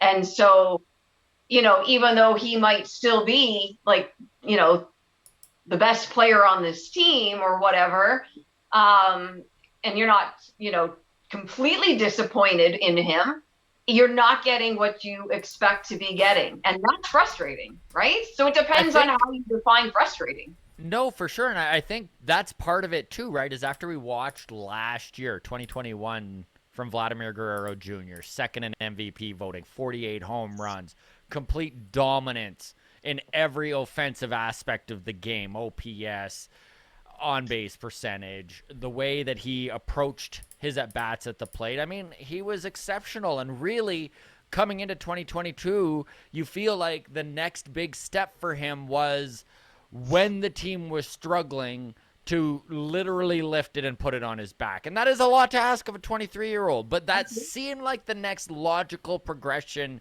in his development. Was in scenarios like right now, the middle of May, where they are struggling more offensively than we've seen this team struggle since 2019, to be the guy, right? To have that extra oomph when everyone else can't find it. And we haven't seen that out of him. And it's a bummer. Hey, you talk about taking that 3 home run game away from Vlad, puts him at 4 on the season. Bo Bichette and Matt Chapman each have 6. So as much as they've been disappointing, frame that into your equation. That other than one phenomenal game from Vladdy, right, he has fewer home runs than 2 guys who are universally looked at as disappointing so far. Although Bo Bichette has turned it on as of late. The one thing that's just really shocking throughout this 40 game stretch, though, is that no one of those, Teo, Springer, Vladdy, Bo, if any of them get hot, it's home run power that wins you games, right? Like we saw Bo get his 2, and that was a game-winning amount of production that you get out of those home runs. And we haven't seen it from any individual. Any of those individuals have said, I'm going to put the team on my back for 10 games and have a hot stretch where they hit 4 home runs.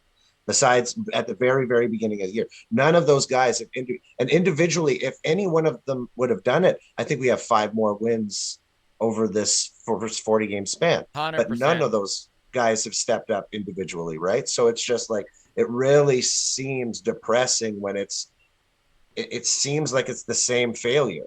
It seems like it's the same pitches that are getting everybody. It seems like the same approach is not being passed down. It's the same type of failure. And it really stings because just one guy at any given time, not to mention 4 going at the same time, And the fact that Espinal does it without hitting home runs, right? Like when he produces, it's doubles and it's not always game-changing offense. So, and he's the most consistent, really the most consistent hitter. And Vladdy's hit streak, like Vladdy had a 14 games hit streak, was the most underwhelming hit streak of all time. No kidding. Very hollow. Yeah, it was just there was no pop to it. It was every 1 for 4 every game with the opposite field base hit. And We need like, a hero. We need Yeah. somebody who just gets so hot it's ridiculous. We need someone to hit 400 and 6 home runs in the next 8 games. You know what I mean? Like somebody who's just like all of a sudden their bat catches fire, and I don't give a fuck if nobody else does. Just give me one. Just give me one guy. We'd still probably lose those games 2-1 though. All right. Joel, floor is yours by default, but we're going to play one last round of career earnings. We're going to start with On that note, by the way, I got to go. You're taking Well, off. I don't have to, but I mean, I got to You're get to the wanting bar so I can watch my precious Flames. All right, everybody. A pleasure always. Scott. Nice to see you, Scott. Thanks, Scotty. Go Oilers, go as always. And Go we'll, Oilers. Fuck off. we'll get you later. You're not even an Oiler fan. Hey, I got my orange, blue, and white bracelet on that my daughter made for me, so I'm an Oilers fan. All right. Okay, nice to see you, Scott. Take it easy. All right, so last round of career total earnings. This is a former Blue Jay, second baseman Orlando Hudson won 2 Gold Gloves with the Toronto Blue Jays in the O-Dog. early 2000s. O-Dog, exactly. So shout out to my buddy Matt, who's a big O-Dog fan. Career total earnings for Orlando Hudson. Jen, we'll start with you. Ask me. Aw. How many years did he play? 4 in Toronto, 2 in Arizona, 1 with the Dodgers, 1 with the Twins, and 2 with the Padres. So 10 seasons 10 total. years. Interesting. 4 Okay. Gold Gloves in 10 years, by the way, for O-Dog. 55 million. 55 million. All right, Garth, what do you got for O-Dog? I'm gonna say 18. 18. And Joel, for all the marbles, what do you got? how many seasons? 10 seasons for Orlando Hudson.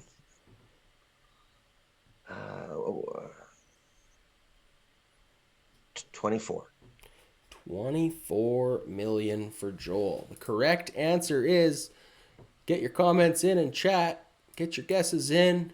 It is $31 million for Orlando Hudson. Nice.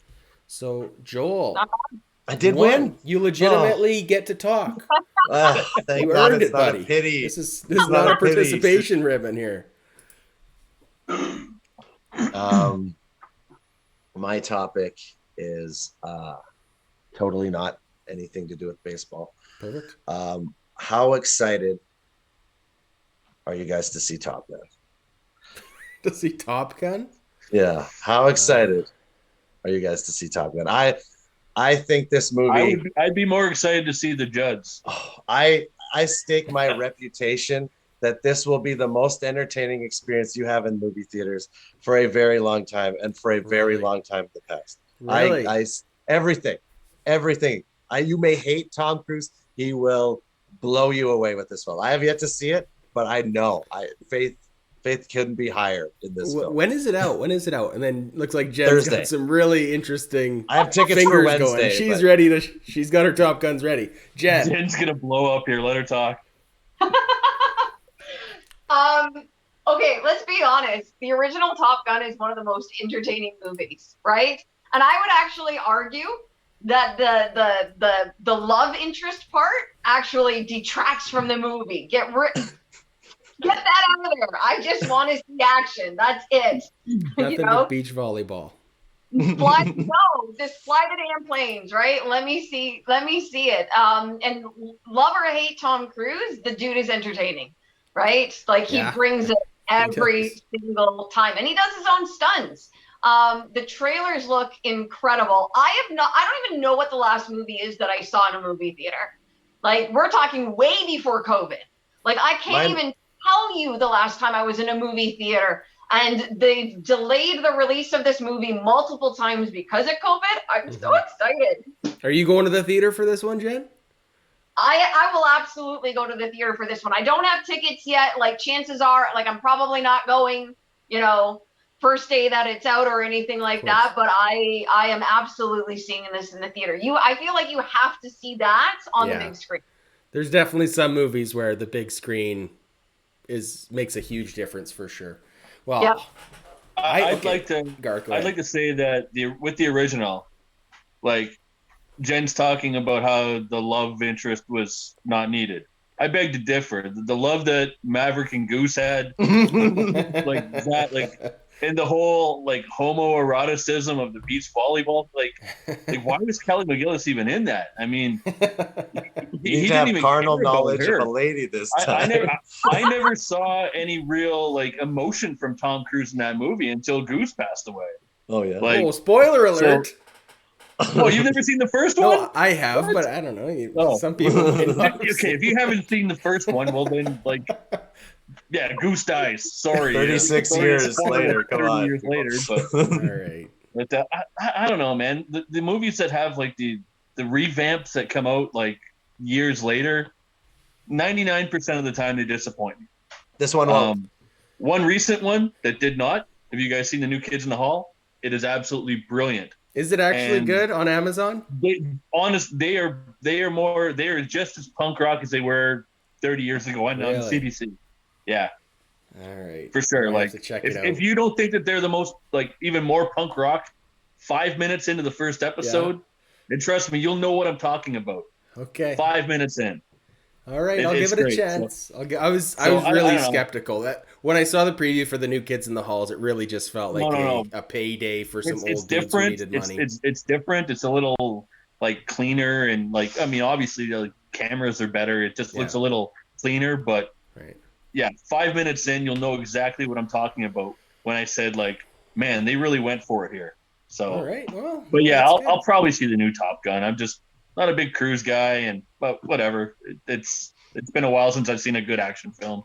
So honestly, I was kind of out on Top Gun just because, I mean, Jen mentioned it, right? Like it's feel like it's been coming out for 3 years now, right? So I've lost track of it now that everything just kind of goes straight to video too. It's like, or straight to streaming, I guess. Tom won't do that though. Tom will not become a Netflix guy. He won't stream his content. David Miscavige won't let him. I was just gonna say he's got the power of the Scientologist church behind him. So it's true. Well, like after two more Mission Impossibles, him and Elon Musk are making a space movie, the first movie in space. Is this I heard thing? that. Yes, 100%. They made a production company and they're launching like pieces of equipment up into space to make a space studio. Well, it's about time. Yeah. No, that's wild. I don't know. Wow. Interesting. Very interesting stuff. Not a conversation I expected to have today, but I love that we can get a little bit off topic here. I won it great. For real. I earned it. Yeah, you earned it. You earned the Top Gun. What's the cheapie? So this is great. You are the Top Gun of today's episode. All right. All right. We've only got like 15 minutes left here, and we still have a lot to get to, baseball related. So let's just run down some things quickly here. We don't have to get into a lot of analysis, but we are at the quarter mark of the season, roughly, give or take, like a half a percentage. The Blue Jays are on pace for 87 wins. Coming into this season, I projected this team to be at 100 wins. I'm rethinking that. So everybody, let's just quickly go around expected win totals at the end of September come playoffs just for this Blue Jays team. Jen, let's start with you. 91. Okay. Garth, what do you got? I was going to say 91 as well with the third wild card, but I'll say 92 with the third wild card. Garth's still in Price is Right mode. I love it. Okay, Joel? I was the first to say that this seemed like a 100-win team at the beginning of the year, but just offense is just not the same way. It's a team that is their wins are based on their pitching. So, but at the same time, I feel like there's going to be a turnaround in that runners in scoring position number. Quick answers, Joel. Oh, sorry. I'll go with 90. 90 just to stay from Joel, right. the low answer. Okay, I'm still going 95. I'm out, but I think I think this team's going to find it. I think we got a nice 13-game winning streak coming up in June. I think we're going to totally turn this team. It just has to. It just has to. They're too good to be this bad. We haven't played the Orioles yet. Exactly. That's But now they got Adley Rushman, so we're screwed. The kid throws 105. We got Danny Jansen. We got Danny Jansen. That's great. All right. Moving on from there, just as quick, Vladdy, total home runs this year. Coming into this season, we were all speculating. Is he going to get over 50? Is he not going to get over 50? He's at 7 through the first 40 games of the year. You take out the one big game that he had, he's on like a 16 home run pace. Home run totals for Vladdy. Garth, let's start with you. 31. 31. Okay. Joel? I'll go with 37. 37. Okay. Think he turns it around. Love it. Yeah. Jen? Home run total for Vladdy. In April, DraftKings put the over-under at 43.5. Yep. Through 40 games last year, he had 11 home runs. He's on pace for 29. He's on pace for 29. I was going to say 35 or 37, so I'll go right in the middle. What were your answers? 37 and 35? 31. 31 and Yeah, I said 31. Yeah, 33. All right. Jen wins. I like 33. I'm arbitrarily giving her points for that one. I kind of wouldn't be surprised, though, just to say, if he didn't get to 30 this year. I don't know. Wouldn't totally shock me, and that's crazy to say. Bo Bichette, total hits. Joel. Does he get to 200 this year? No, he was 192 last year. Yeah. He's not going to get to 192 this year. I feel like his power is really stifled. So 168, 170. Okay. Jen? Bo He's Bichette? on pace for 166, so I'm going with 166. I like it. Garth? 174. 174. Okay, I'm taking 180. I think he's turning things around. I think he's heading in the right direction. Again, I think baseball fixes the ball at some point. So, all right. You got to get a bat on it, though. Yeah, Anyways. that's a good point. All right. Last Blue Jays specific expectation. Oh, sorry. No, we have 2 left. Romano saves. I don't know what he's on pace for. It's got to be at least 50 that he's on pace for, I think. 56.7. Jen did her homework. I love this. She's prepared. She's winning this segment for sure. So did Garth. All right, I shouldn't accuse anybody of slacking off except for myself. No, these are just like points for me to bitch about. That has nothing to do with numbers. Yeah, we couldn't read the words anyways. Okay. Sorry, Jen. You said he's on pace for 56? He has 14 saves already. So if you do 14 over 41 equals X over 162 and do the math. Cross, multiply, and divide. Look at the math teacher here. Love it. Got it. He's on pace for 56.7. Last year, the saves leader was Mark Melancone. He had 39. So let's go 40. Okay. 40 is a good number. Joel, Romano saves. I'll go with 45. I don't think he you said, Jen, on pace for 56? Yeah. Yep. Yeah, I think the offense turns around and some of those wins are just, you don't have to bring Romano in for every single win. So, right now it's nearly the case. But, I think we take a few wins out of his hand. Garth, what do you got for Romano saves? Okay. We only play 1-win games, so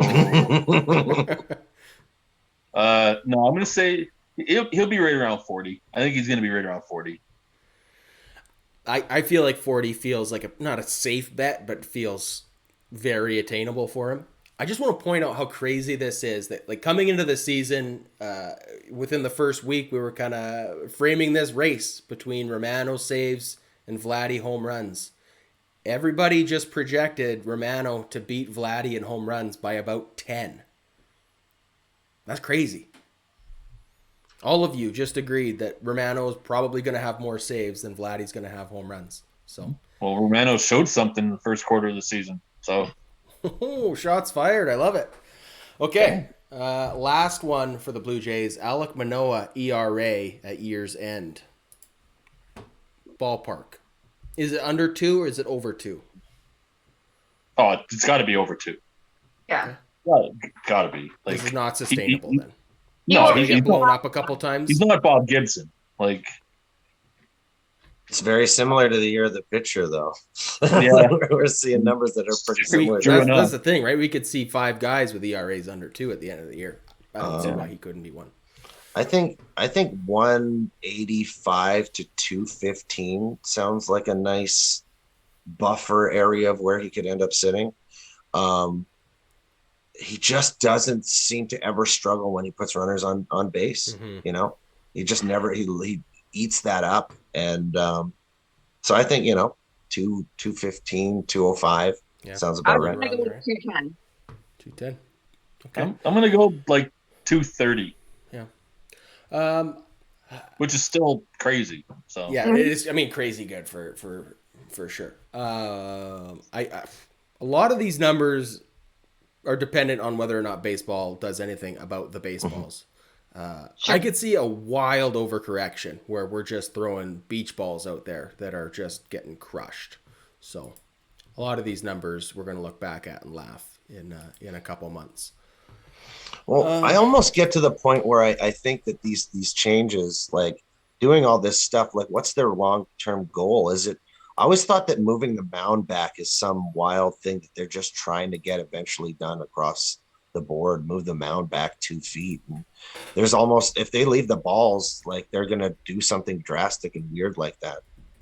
And I don't want that to be the case, but I've always been afraid that that's their end goal, is some massive change to the game. The thing I don't get is people love high scoring environments. Like I love an 8-7 game. So why back not? And forth. Yeah, like why not juice the ball? And if the pitchers, like just look at the pitcher's stats. Like they're still going to be, instead of having a 1.8 ERA, maybe a pitcher goes up to like a 2.9, and maybe that wins the ERA title. And you still pay that pitcher accordingly as the best pitcher in baseball. I think. I think that 8-7 sure is a great score for a game. 5-4, 6-5, whatever is fine.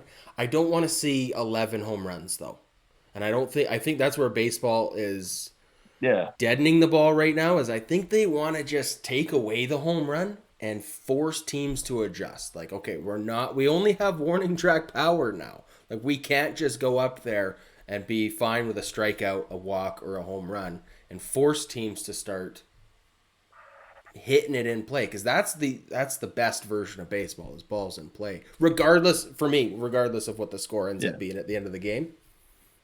Like, so, I was just gonna say that, like, usually for games to like the game, when it ran into issues, the approach and the change took years and years and years to cover the entire league and teach the young how to play the new style. And yearly, the game is different.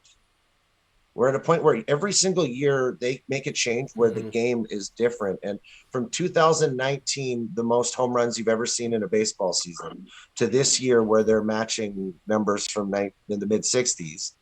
And the fact that has to do with mechanical changes to the ball, and the fact that they can change it so drastically, like to have just some consistency from a hitting standpoint. They're like, how do you want us to hit?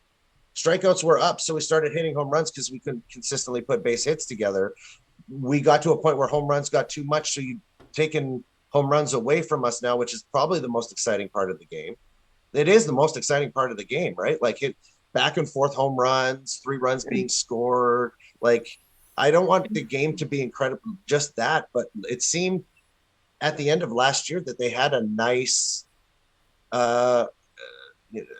like Robbie Ray's ERA to lead the league was 2.80 in the American League. That feels about right. You lead the league in an ERA between 2.60 and 2.80 on the American League, and when they didn't have the DH in the National League, it was like a 2.20, 2.50 type thing. And you felt like that was a pretty standard place. Now it's guys down in the ones, and it's 2-1 games where you look at the fans and they're everybody throws gas. Yeah. Everybody throws 97, 98. Like I watched a clip from the '90s on YouTube the other day, and they're talking about Todd Stottlemyre being a power pitcher, topping out at 91 miles an hour. Exactly, 100%. Like 91. 91 will get you hit all over the yard nowadays. Yeah. Like, yeah. Ben Joyce is throwing 105. Like, you got to do something for the hitters. He has changeups probably faster than 91. Yes, you've got major league changeups that are 92, 93. And it's a completely different game. And the reaction time can't magically get better. The arm has gotten better in the last 25 years in the way that you can deliver a ball and the way that you don't throw 270 innings anymore and you dog a guy until his arm falls off at 31. Everything is designed and the advancements are all pictured. So what you're saying then is move the mound back. Like if they don't do what you're saying and give you that switch back to juiced balls, the end game is some drastic change where they potentially move the mound back. I don't know. I want to see that shift banned ASAP. I get makes it. You want lefties. It makes our lefty deficiency even bigger when there's no shift next year. Sure, lefties but take another step. I mean, you just talk about one of the most exciting things in baseball is home runs, right? And like, I can't argue home run is exciting, but there's also some like fucking real excitement in a guy like with exceptional range, stretching out, scooping up that ground ball, throwing one from his knees, and like we just don't see that almost at all anymore. I still find that entertaining. Yeah, with the shift, because it's just like everybody has a perfect scouting report. They're standing exactly where the ball's going to get hit. I don't know. I love seeing a guy dive for a ball, even if it's the maximum range being put on display. Yeah, absolutely. Okay, let's talk way too early look at the playoff picture quickly. Who goes the distance? Who falls off? Who's off to a slow start and makes a push by the end? So we can just narrow this down to the AL right now, actually. Just because we're cutting it close on time. So if the playoffs ended today, the Blue Jays, the Rays, the Angels, the Twins, Houston, and the Yankees look like that's the top 7 teams in the AL. Any of these teams stand out to you as a pretender who's going to fall off? The Jays? Oh, that's bitter. No, it's not bitter. You look at the other teams, and they're way more balanced. Like, they just are. And I'm not, I don't want to sound like a Debbie Downer, but I mean, like, we're barely holding on. And if one of our pitchers gets hurt, our starting pitchers get hurt, God forbid, something happens to Gosman, like, we're done unless we start hitting. And like, there's other teams. I was looking at the standings, and the top 6 are they got some distance between the guys behind them. Mm-hmm. But I mean, are the White Sox going to be this god awful for the rest of the year? Like, they've been brutal. Mm-hmm. I don't know if you've seen Boston the last few games, but 5-game winning streak for Boston. They're 3 games back of the Jays now. Yeah. Like, we don't have a cushion. So I think those two teams, and you see surprises like Anaheim, like, they got good pitching this year. Their pitching's decent, and they have a healthy Mike Trout. And the Angels or the Twins, like, they're just like this weird amalgamation of like misfit toys that seem to love each other and play hard and win games. So I don't know. The Jays could be the team that might not make, if they don't get their hitting sorted out. Joel, pretender in the AL playoff race. Anybody stand out to you? Pretender, right? That Garth, you broke my heart there. That's pretty accurate statement right there, to be worried about us right now, because you're right. Like, Anaheim's deficiency was pitching, and they seem to have it, and they have another bat to go along with Ohtani and Trout that is right up at the top of the OPS race. And I feel like the White Sox are a team that have to turn it around at some point. They have such amazing arms, and even a team, it's scary to go up against a team like like Detroit, like they've got some arms that they'll throw at you, and Baltimore isn't the absolute basement dwelling joke that they've been. They can compete. Like they're still going to lose a lot of games, but they're not this you beat us 18-2 every single damn game anymore. There's some talent on that team, especially with freshmen coming up. So who's the pretender of the group? It's definitely not the Twins. It's definitely not the Yankees. So maybe Really? I'll go. I'm not maybe I'll sure go I'm with the sold Twins. on the Twins yet. For Yeah, me, that's what I was my saying. Maybe I'll go with potential the Twins. You know. Yeah. I still feel like Correa could be traded by the deadline if that team has a rough stretch. I don't know. I mean, I might look like an idiot when the Twins are in the World Series here. Let's clip this for sure. But I don't know. I wouldn't be surprised if they miss the playoffs at this point. I'm not sold on the Twins yet. Jen, how are you feeling? Yeah, I mean, if we're looking at things right now, and as Garth there said, not to be a Debbie Downer, but you look at just win-loss record, right? Mm-hmm. Toronto's 22-19. Correct. Boston, who got off to a horrendous start, is 19-22. Mm-hmm. Right? Now, I don't think Boston's making the playoffs. However, they also have a soft schedule coming up. They're set to play Cincinnati and Baltimore and so forth, right? Mm-hmm. It's if Toronto's offense doesn't get it together, you could see the two of them switch spots in the AL East without too much time passing. So I don't know. Right now, I'm just looking at CBS playoff odds. Toronto's still sitting at 80.9 to make the postseason. Minnesota's at 67.7. Just tossing that out there, right? I do think the White Sox are better than their record. But yeah, I don't know. If Toronto's on pace for 87 wins and they don't actually really make a push beyond that, then they're on the outside looking in, aren't they? Yeah, I mean, 87 yes. is not going to get in the playoffs. I don't think. Look, I agree 87 probably doesn't make the playoffs, but I mean, the same things that we just said about the White Sox, I feel like applies to the Blue Jays. 100%. Like, I feel like if I'm a White Sox fan having the same conversation on White Sox toss, I'm probably worried about the Blue Jays just as much as we're worried about the White Sox. Like, the White Sox have to be looking at the Jays and going 22-19. This team has to be better than that on the last half of the. I don't know. I don't think the Blue Jays are going to miss the playoffs. I would bet the house on that, but I don't own my house, so that's not really saying much. Like I said, I think the top six that are set right now, that might be the top six. Like, there might not be much movement, but I mean, there's a couple teams that are they could sneak in. All right, well let's talk here. Jays didn't get it done against Cincinnati. I don't want to dwell on that too much. But this has been a problem with this Jays team is we play the good teams tight, but then we don't put the boots to these bad teams. And I just want to point out this is our record against teams with a below 500 record. So we played the Rangers, went 2-1. Played Oakland, went 2-1. Boston, 2-1. Cleveland, we went 1-3. And then Seattle, 2-1. Reds, 2-1. So our record against bad teams this year is 11-8.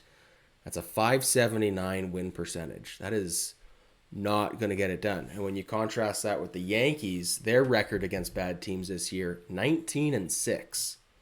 So they have a .760 win percentage. That's substantial. That's the kind of record that we need to see from this Blue Jays team if we're going to make a 95 win push. And I don't know. It was so disheartening to see them drop that game today to the Reds. And really, we were lucky to get out of that series with 2 wins, if we're being honest. I think, would everybody agree with that? Putting up 7 runs in 3 games. Yep. Probably fortunate we didn't lose that series, and that's fucking. We could have lost all 3 of them. We were like. Oh, I know. I was trying to avoid saying that, but close, absolutely. but It could have been a 3-game sweep.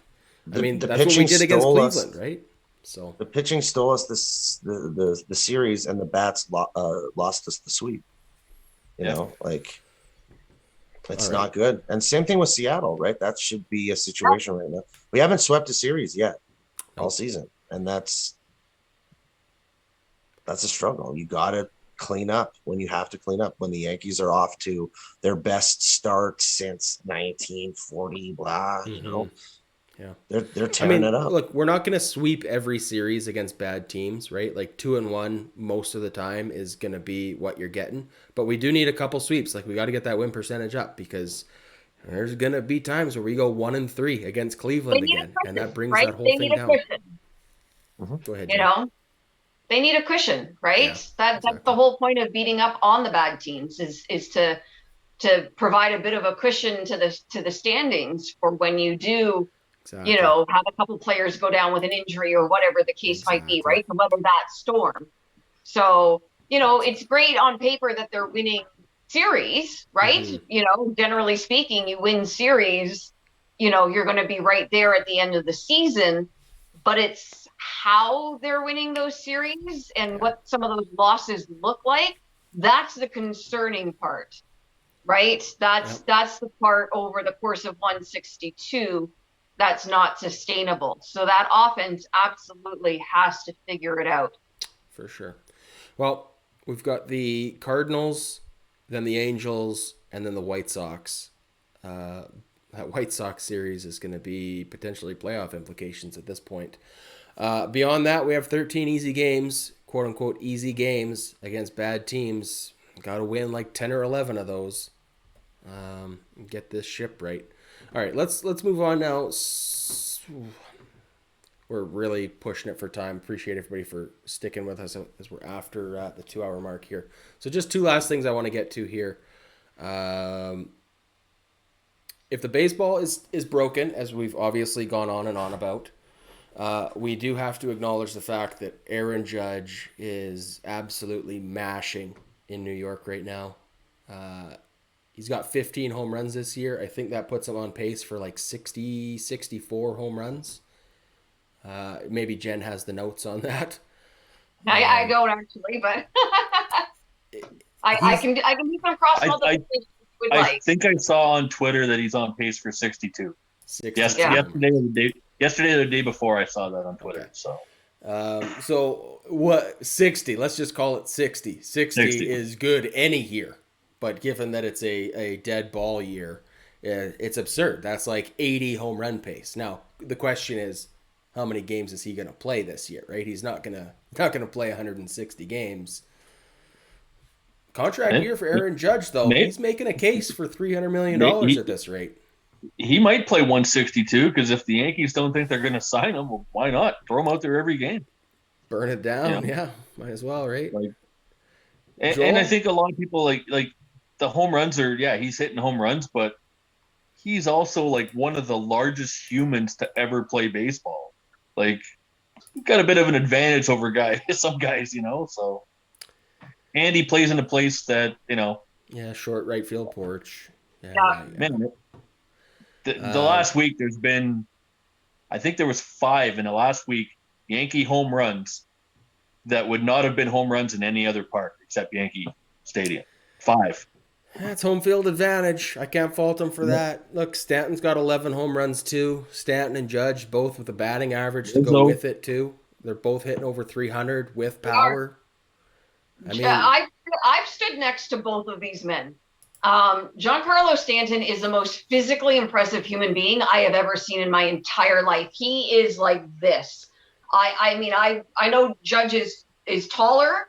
Stanton is just phenomenally impressive in terms of his physique, but Judge right alongside him, right? Mm-hmm. You know, these are strong men, like, and it is the advantage that they have in terms of that alone, right? You know,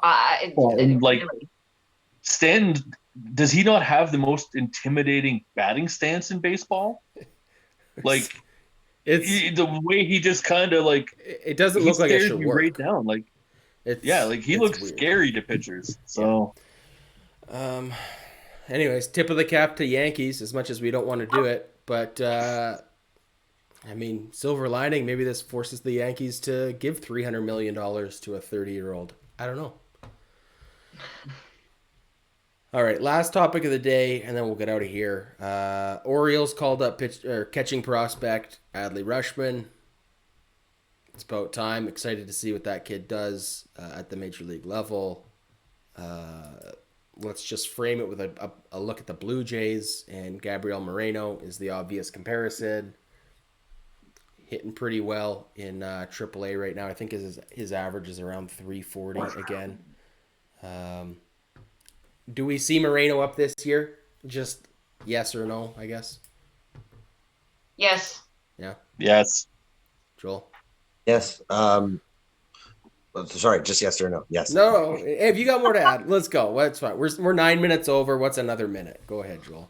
Well, I just figure with a position that we're lacking seriously is a designated hitter. So it's just like, even if you're bringing him up not to catch, and his bat is just so on fire, that's the team's deficiency right now is a bat. So just bring it up. Just bring up a bat if it's on fire. We can find a place for you. There's a designated hitter spot on the roster for a reason. I agree. Okay. Last thing as we say our goodbyes. St. Louis Cardinals for 2. Angels for 4. This is a full 6-game road trip over the next week. How many games should Blue Jays fans expect to win on this series? Jen, let's start with you. Rory, what did you say it was? It's 2 at St. Louis, and then 4 at Los Angeles. 3-3. 3-3. Okay. Optimistic. Garth, what do you got? Is St. Louis going to pitch Molina and Pujols again? Or their ERA is not great, but man, we got to go 4-2. We got to go 4-2. Oh, Joel, what do you got? I want that, but like Anaheim is a really good ball club right now. Yeah. If we can get 2 there, that seems like a miracle. And then we're up against Miles Mikolas tomorrow, who's got a 1.60 ERA on the season's pitching as good as Manoa is. So it's like it's going to be a tough 3-3 is a dream to me right now. 3-3 is a dream. Sorry, that's what I thought the question was. Like, what would you hope to get out of this? Yeah. Like, I'm sorry. I definitely want it framed as what should we expect? Like, what do you expect? Like, let's brace for impact on this. Yeah, week. I expect 2 and 4 and hope and pray for 3-3. Okay, Jen, do you want to change your answer? Well, I think fans should for bracing, or fans should brace for 2 and 4. Yeah. 3-3 would be great. 4-2 would be miraculous. Yeah, I feel like 2 and 4 is most likely. If we go 1-5, that's gonna suck. But I also wouldn't be surprised at this point if we split with the Cardinals and get swept by the Angels. Hopefully not. Okay. Thanks to everybody for joining us this week. Scott had to take off early, of course. Jen, we appreciate your time. I had to join by my phone, so but I've been looking at it, and I think you mentioned Elon Musk and Tom Cruise, and I think if the two had a child, they might name me Galaxy S9 Plus. So that's an amazing joke, Jen. Oh my god, that's great. We should just end it there. Garth, you want to follow that one up? Oh man, I'm not funny, so no. Yeah, man, just follow me on Twitter, same handle. I started a blog a few months ago. Numbers have been like oddly good. Cool. So yeah, links in my bio. If you have any topics you'd like me to cover, hit me up on Twitter. And yeah, what is your Twitter? Again. Garth Orgy. Okay. Named shoot after me a message after the show, and we'll add your blog to the show notes as well, so people that watch it on Monday can. Link to it awesome! There. Yeah. Okay. Joel, your movie has wrapped. No, today is the second last day of shooting. We have one more day of shooting in about 9 days. Then it's wrapped. It's gone to editing, and then smooth sailing. Very cool, man. We're excited to see it. All right. Thanks again for everybody. Thanks to all of you for sticking around an extra 20 minutes today. I know we had a lot to cover. It was a lot of fun, and we'll see everybody next week. Go Oilers.